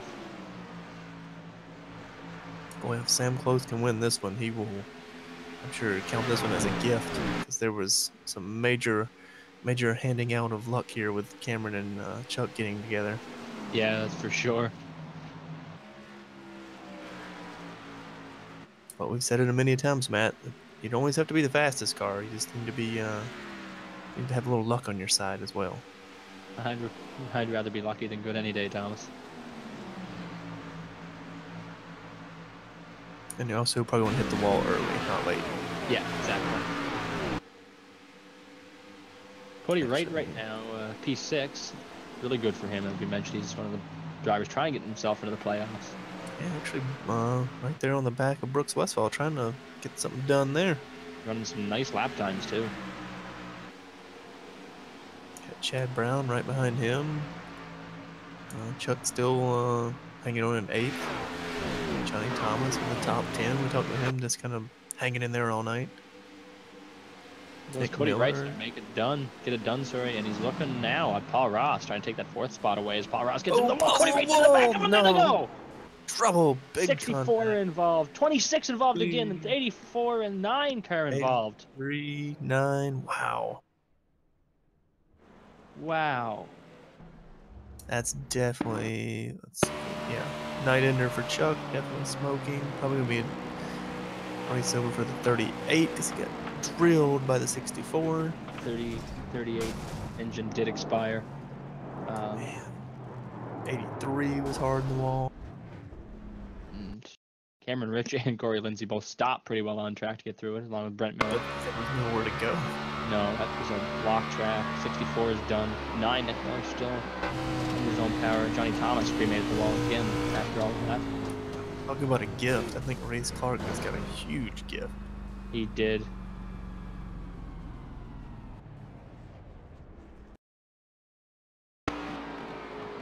Wow, that was I didn't see that one coming. Neither did I. That's 6th on back involved in that one. Rusty Webb avoided it. That's about it. Corey Lindsay, I think, got tagged somewhere in the change. But Yeah, not too bad, but there's some pretty hurt cars. This is gonna probably put Cameron Rich back in the top 5. it remains with Pours, unfortunately, for that 26 machine. Peter Short with a good stop there, trying to beat Sam Close. Not gonna get it done. Kevin Finn, long stop there. I wonder if he's getting damage fixed. He probably was. He was really slow once 83 once still on Sam Close track. got around. Spraying for mosquitoes. I think he drove to the pits. I don't know what he was doing there. I'm still showing a short here, Matt. You can't make it to the finish on fuel unless you slow that pace way down. I would clutch that if I was somebody that was on the outside looking in here. Like, I don't know, Brent Miller would be nice if he could kind of Well, steal one. Just gotten that wreck, so it's gonna be No, sorry, that was Nick Miller. That was Nick Miller, yeah. Brent is in the playoffs right now, but he's got that 17-point buffer, which I guess it is going to increase now that the 38's destroyed, unfortunately. But man, George in chat now. I think he's done. Yeah, he's done now. George Chuck is definitely getting that thing back in the holler by now and headed home. well, folks, if you're just tuning in for the first time, hit that subscribe button. We're live usually Sunday, Monday, and Wednesday. So if you want to hear more of this and see more of this fantastic racing, hit that up. Give us 190, please. Matt, Cameron Rich is back up to P3. Wow.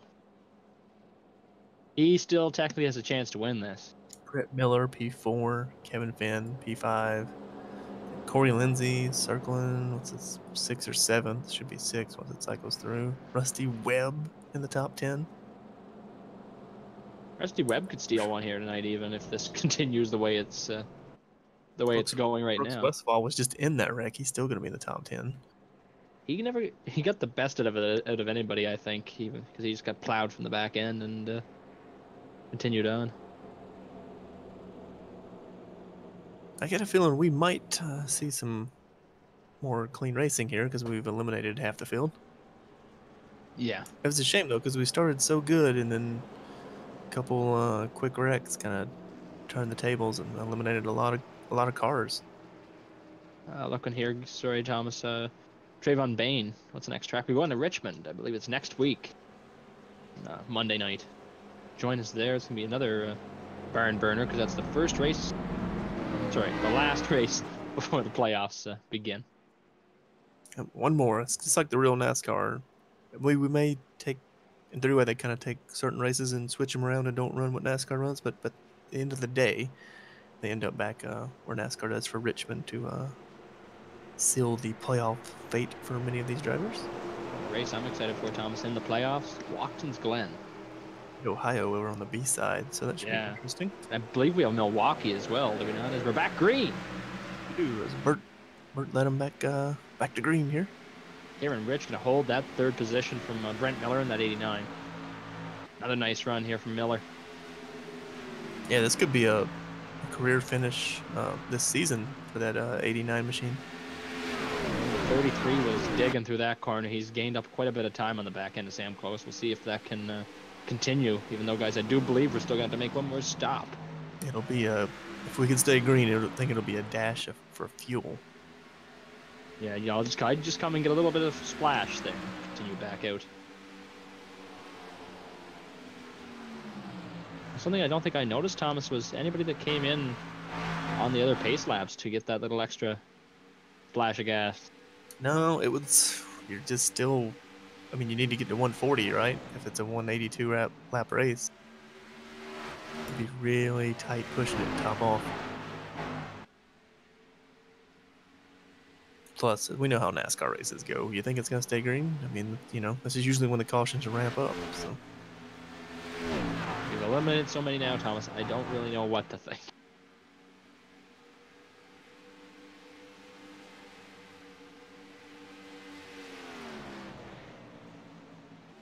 Chad Brown said he couldn't see his scheme. That's the one I had, Chad. I didn't see a throwback with Sadro Guinness. Johnny Thomas said a little something in chat there, then ran away. So I'd like to hear what that's all about.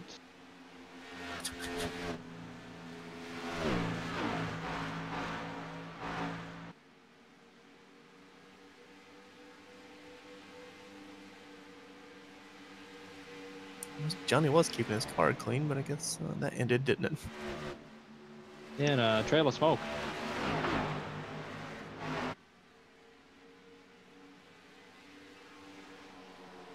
Meanwhile, Cameron Rich is haunting the back bumper of Peter Short as he sparks the wall one more time. Cameron still got some speed in that machine. Honestly, he just had rear end damage, so they slapped a rear bumper on it, and it's good to go. Yeah.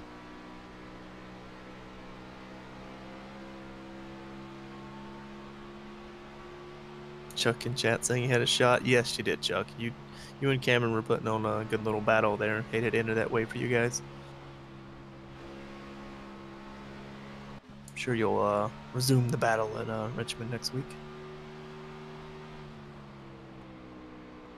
Oh, Cameron got, sorry, Peter got some close to that wall. I thought he was going to slap it.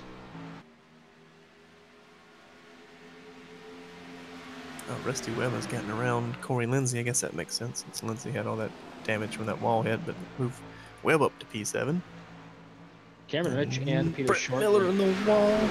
It's going to save it, though. Oh.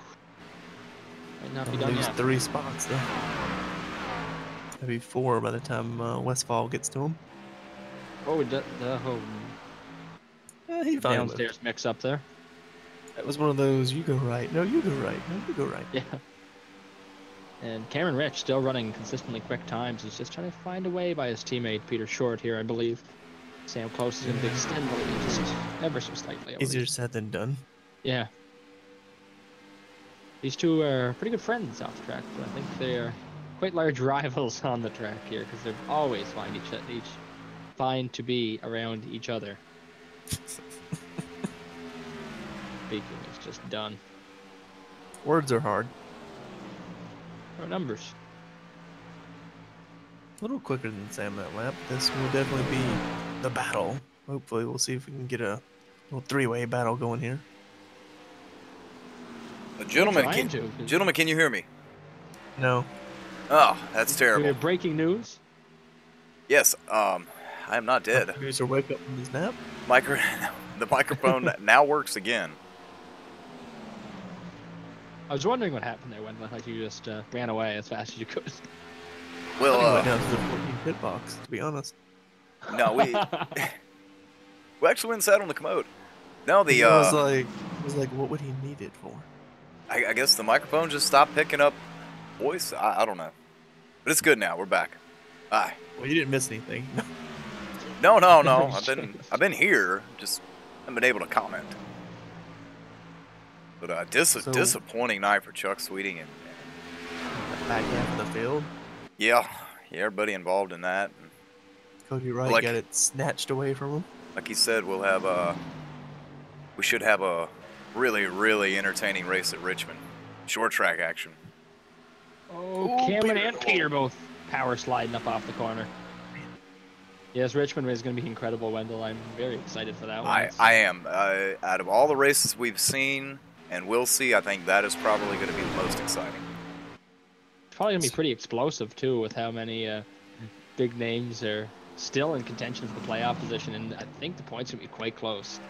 Especially if iRacing gets the dynamic tracks working like they promised they would have working. So that could change the whole ball game. You should see a Richmond groove open up from the bottom to the middle, maybe even to the top. Thomas, while iRacing something we all love, I found that they are not that much different from any other game developer. Whereas promises aren't always something that's kept. We've been given hope as the field gets really close out of 4 there. We've been given hope though, Wendell, because they have found the bug that was causing the problem. So. Well, hopefully they get it taken care of. Let's hope so, because it's going to make the playoffs that much more interesting as they head to tracks where the groove can definitely move around. Change, yeah, that would be nice. Now, did they confirm that none of this whole time it's not been working? Well, they didn't want to elaborate too much on that. Of course not. But they monitored some league rooms and some NIS rooms and found that it was not working like it should, but it was working fairly decent, I believe, in peak races. So, no, Chuck kind of tipped us off on that last week. So we'll see. Hopefully they get it fixed. That's what it is. Well, the top 3 pretty close together right now, gentlemen, all within 0.6 of a second.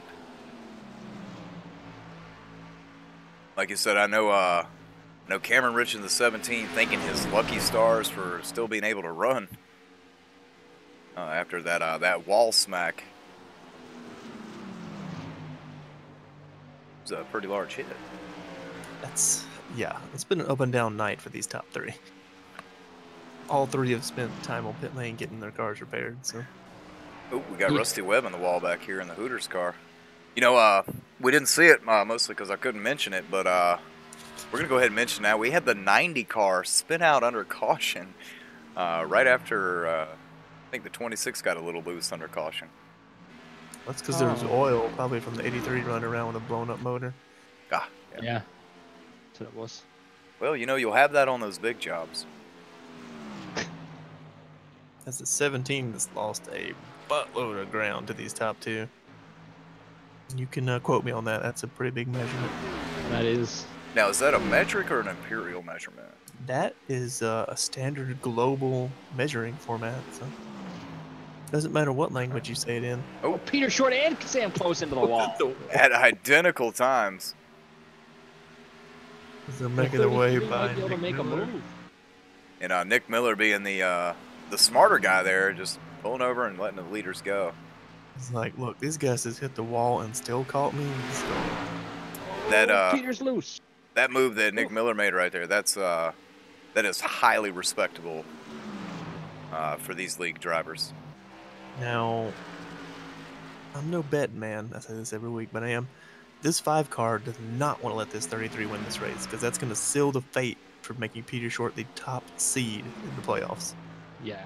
Because he'll win with 5 wins. Yeah, they're right down tied with 4 wins apiece, so this is going to be a slobber knocker at the end, I'm sure. And we still have pit stops to make, unless these guys are going to decide to stretch out the fuel. I don't think you can. I mean, I was showing only about 40 to 43 laps. I'm sure Chuck can correct me. That seems about the pace, and I don't know, the way Peter's driving that car, I don't know if the tires can make it that long. No, it's true too, yeah. Peter's getting her for all she's worth, that's for sure. Nobody really doesn't mean anything to these guys. They've got the most wins in the season, and here they are just slugging it out, trying to get this win. We're working lap 157 of 182. Not very many more laps to go, gentlemen. No, and I'm gonna thank Thomas and Wendell that these guys can come down to pit lane before lap 170. I don't know if you are, because if you get a caution, you're going to be screwed. That's true, too. It's going to be... I think it's going to be a last-ditch effort. You're going to come in, top her off, and come back out.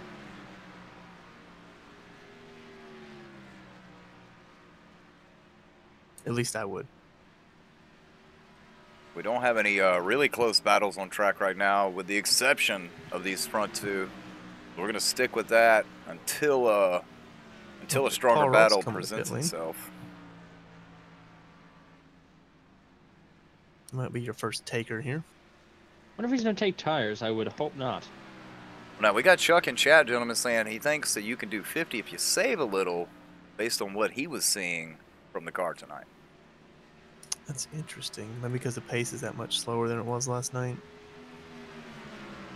True, yeah. 41 clobbered the wall that time. You can do 50, you can make it, but whew. These two are not saving fuel right now. No. Not saving anything. Particularly that 5 car. He is not saving anything. So we were riding on board with him a moment ago. You could hear the Peter in the wall. You could hear the lack of care where the throttle was concerned. This is where it's gonna get pretty dicey. You're gonna have to get pretty precise with the wheel, or you're gonna and the throttle, or you're gonna end up hitting the wall and ending your night, or ending your shot at a win. Now, while we just saw the 33 tag the wall. Riding on board with him right now, you can definitely hear he's being pretty ginger on that gas. I was gonna say, so is the 17. I'm listening to IndyCar right now with him, and he's not rolling out of it and staying out of it for quite a little while, giving it a shot in the center, and I'm letting her roll up off a little bit. So perhaps, I mean, we're speculating, but perhaps these two gentlemen trying to save a little. Mr. Strategeries. Ooh, I love that word. Almost as much as indubitably. Chat, want to know anybody gamble on tires? I mean, your best shot would be Cameron Mitch to try and do that gamble. They're so far, rest of the field's so far behind. We just have to do that right now. Peter Short's gonna save it. He gets No, the he's inside wall. Just pops Mark the another one inside off. wall. Now, he is going to keep it going. We're going to stay green. He's going to lose that position to Cameron Rich. More than Kevin likely, Finn headed to pit lane, boys. That's start taker. more than likely, not going to be able to rebound from that. No, that was a hit. Plus the tires. You're going to be highly upset. If I were him, I might cut my losses and pit for tires. He looks like most of the left front of that car now missing. Look at Sam Close. I believe he clutched it into 3 that time. Kevin Yes, Finn he did. taking right side tires right now. If you're going to take tires, you better take 4. And he is taking 4 tires, so we'll see how that plays out. He still has a little bit of time to play with here, just under 20 laps to go. Tough call there, too. His car's not in bad shape either. Yeah, we're 17 and a half laps to go. We got Cameron Rich slowly gaining position on the 5 car of Sam Close. Clutching it is a very hard thing to do, guys. It's not as easy as these guys are making it look. If you don't get out of the clutch just right, you'll be spun right around pretty quick. You gotta remember your braking points too. Just clutching it doesn't mean the car's gonna stop. You have to remember to brake as well. That sounds stupid, but it's actually, a lot of people overlook that.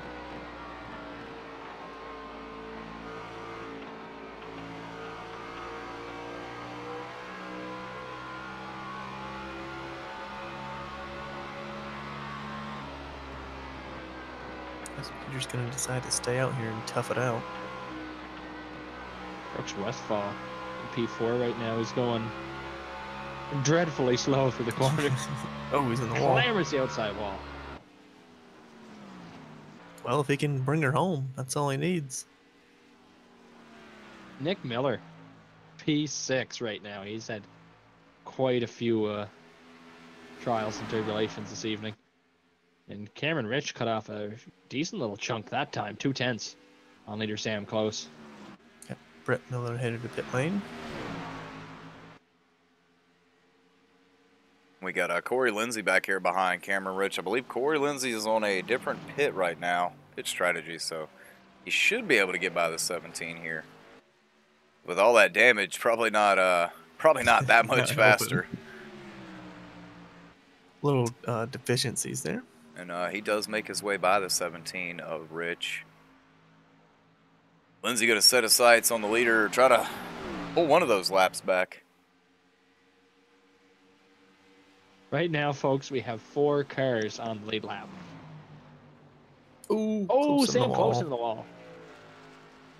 Should be all right. Gonna let Lindsay get by. Teammate there too, so definitely no issues from either of them.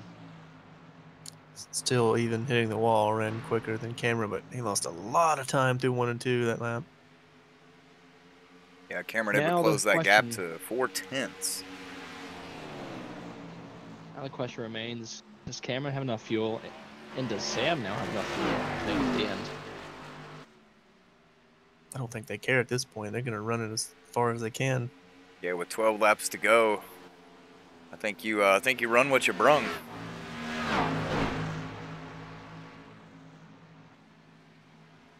Unfortunately for these guys, they already have wins already locked into the playoffs, so this is just icing on the cake if they can get another one. And 17, Cameron Rich coming down to pit lane.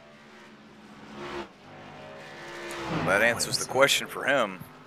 Now the question remains, does Sam Close stay out? Who is this going to benefit here? If surely Peter Short. If they're short, Peter Short can't make it because he was driving as hard as they could. Could this put Brooks Westfall in the prime position here? It's possible, but Sam Close now has so much time. I know he doesn't have the laps working for him, but he has a lot of time now that he can just take it easy. He has 9 seconds back to Peter Short and 21 to Brooks Westfall. Now he does, but it's a little late in the run to be conserving. See if he... I don't know. I don't have the answer for this one. This is going to be an interesting finish as Sam is clutching it pretty well all the way through the corners until the center. Is this going to be a repeat of Pocono?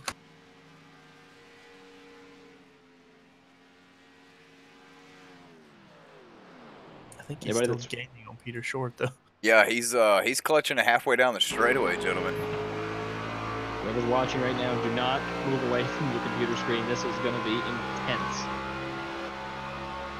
Yeah, 29 29.7 last lap. Peter Short, let's see, he was at 30.2 last lap. Let's see what he does this lap. 30.2 again. We haven't seen times like that all night long. No. The problem's gonna get you're gonna get ran over if you're not careful. Is there's stacked up Paul Ross and Kevin Finn behind Peter Short. Oh, nowhere for Kevin Finn to go. Gonna get boxed in around Cameron Rich there. That's a smart move by Cameron.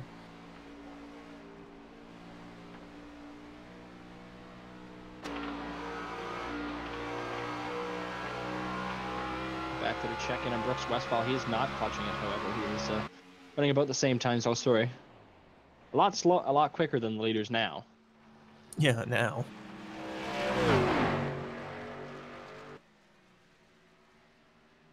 Sam Close going to keep it nice and low for Rusty Webb to come on by. He must think he can make it if he's going to stay out and clutch it, because he's past that point now, because Cameron Rich has made the pit stop and already back on the mission. Cameron Rich still has to unlap himself right now, however. It won't be long, though. No, that's a real long slowdown and pit road if Close does decide to come down. Last lap he ran a 27.9. Sam Close is 30 flat, so I mean 30.8. Sorry. Well, Even quicker that lap. It's 5.5 laps to go for Sam Close. He's gonna be close. He's clutching it to the point where he is nervous right now because he's clutching it even further down the straight, closer down the straights than he was before. Mike Stevens blowing up on pit lane, so that's gonna hamper his chances of improving any more tonight. And correct me if I'm wrong, gentlemen, but it looks like that is Cameron Rich right behind him. Yes, it is. He will get a lap back here. It's just gonna be, can he catch? He might actually catch Brooks Westphal as well.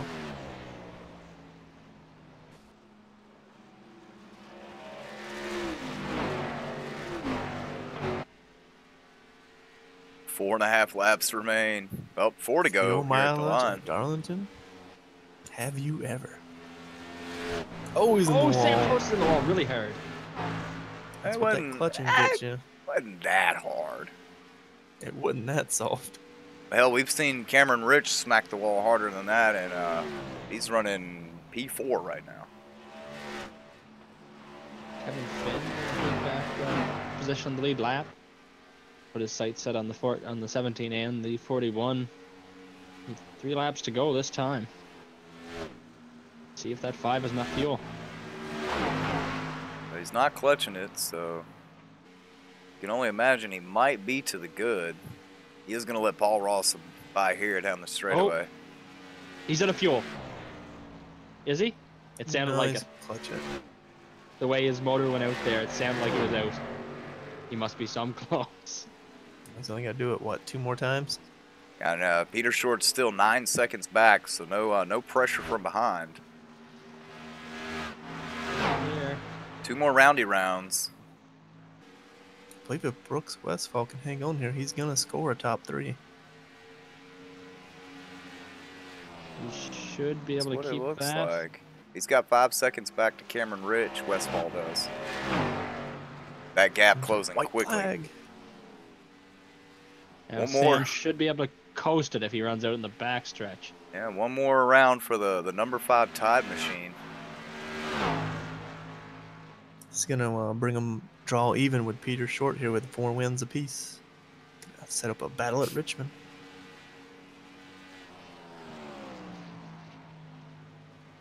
And Sam Close is going to make it on fuel.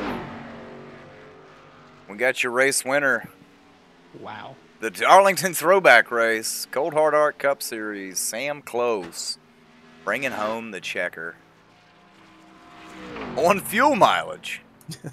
No, I mean at Darlington, come on. At Darlington. Peter Short going to be P2. Brooks Westphal is going to hang on for P3. And Peter Short did run out of gas coming across that stripe there. Now, hopefully we got enough fuel left in that 5 car to do some obligatory burnouts. I'm sure he does. Brooks Westfall was sputtering across the line as well, so just enough. Oh, he just Oh, Jimmy Johnson did into the wall there. Good job there, Biffle. Biffle. I feel like I should know that name. Remember, He's a former nobody. washed-up driver, spied on Never his was. in-laws in his house. I mean, with never hidden cameras. was. Yeah, he never was. Did I mention Kevin Rich? Rebound to P4. Kevin Finn around your top 5, and Paul Ross still managed to P6 after some pretty heavy damage. Well, good runs from those Toyotas there too, because Paul Ross, Corey Lindsey, Nick Miller, and Rusty Webb, and Brent Miller. Yeah, Brent Miller gonna gain a few points there in the playoffs. Nick Miller pretty much needs a win to get in, but solid run. That's what you want headed into the latter part of the season. Mike Stevens still gonna finish 11th, even though he blew up with 3 to go. That's gonna be good points for him. Yeah, that's about 12 or 13 over race, so that's gonna bring it right there. Well, folks, I think we should run down a pit lane here and see if we can't grab some drivers. Sounds like a plan.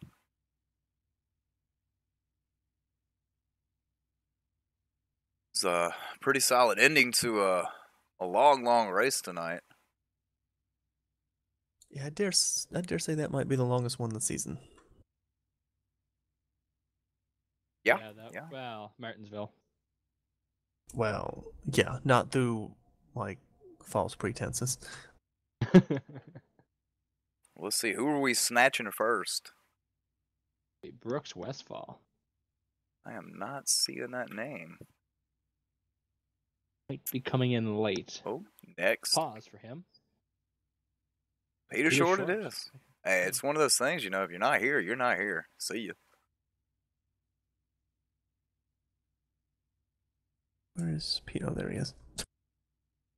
I was lost as well. Yeah, I couldn't remember what team you drove for. That's kind of embarrassing. Well, here we have him, folks. Your P2 finisher tonight, Peter Short. Peter, it was a pretty easy night, right? You just started up front, finished up front. No real drama to talk about.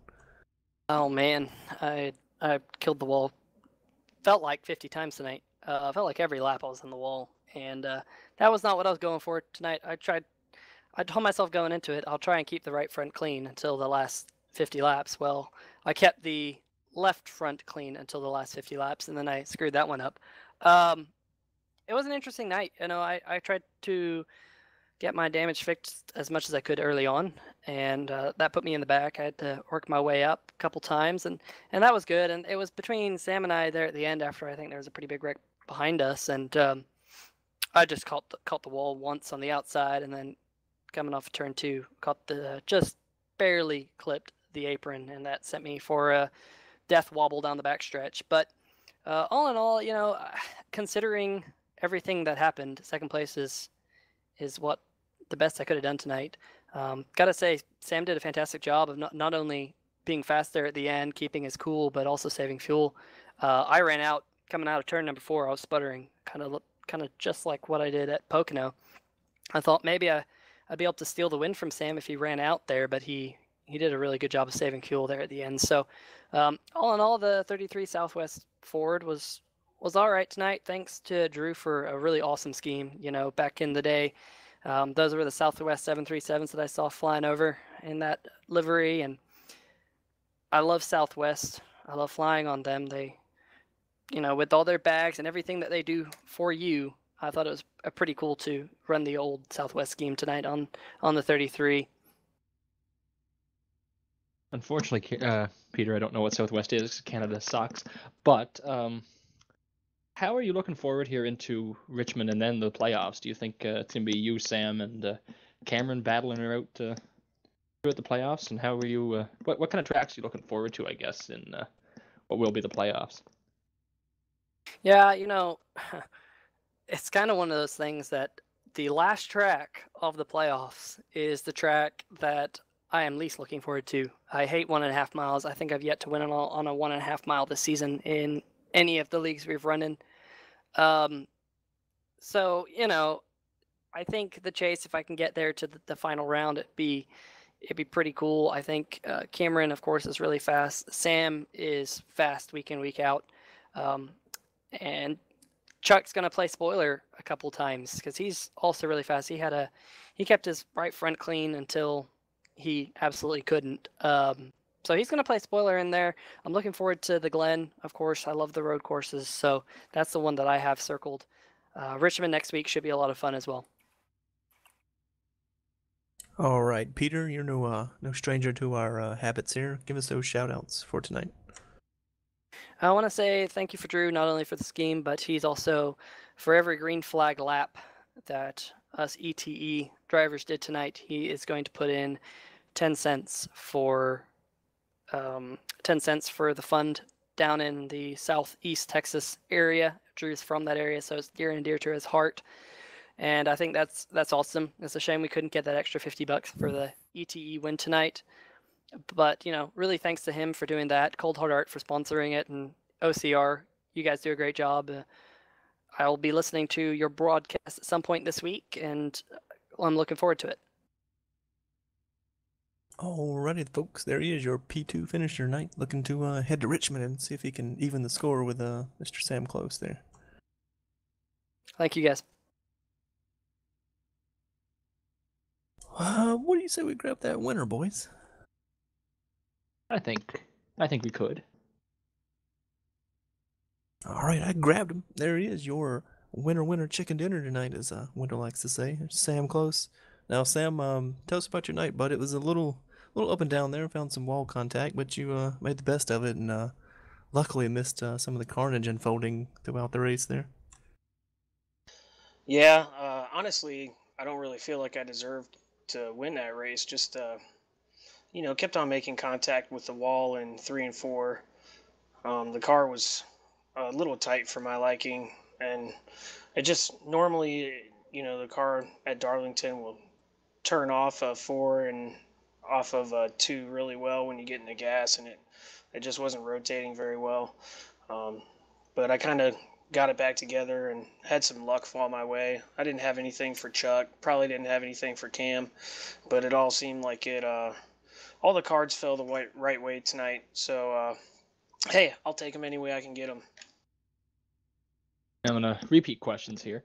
Sam, we're heading into the playoffs now, and you're already locked in. You're gonna be top seed, close to top seed, especially. I believe you and Peter are gonna be tied right now. But who are you looking? Do you think is gonna be the hardest guy to beat in the playoffs, and what tracks are you looking forward to heading into them? Man, I gotta go. I gotta go look at the playoff schedule. I know I like Homestead. That's all I really care about. Just getting there. Peter's gonna be tough to beat. Cam's gonna be tough to beat.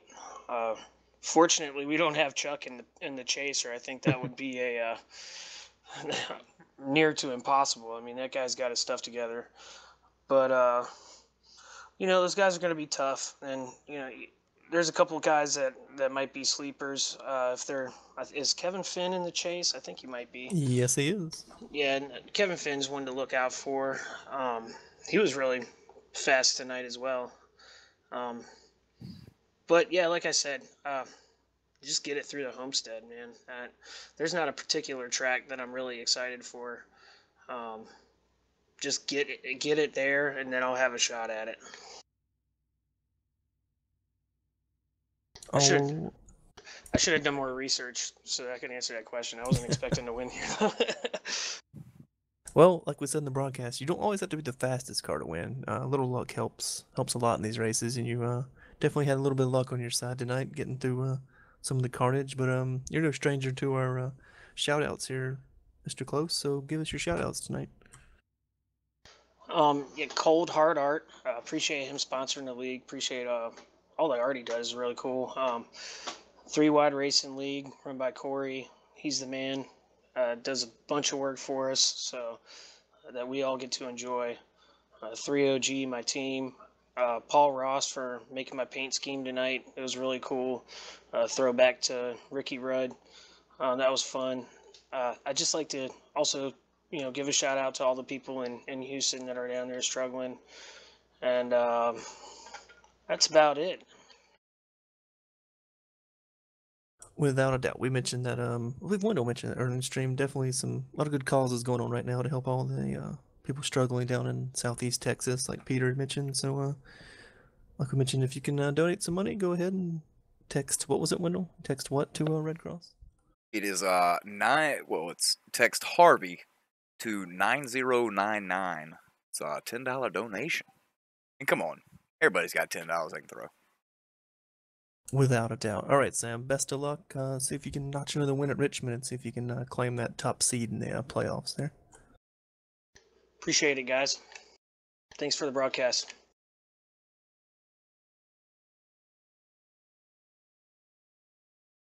As I throw him randomly into a team because I couldn't find his other team.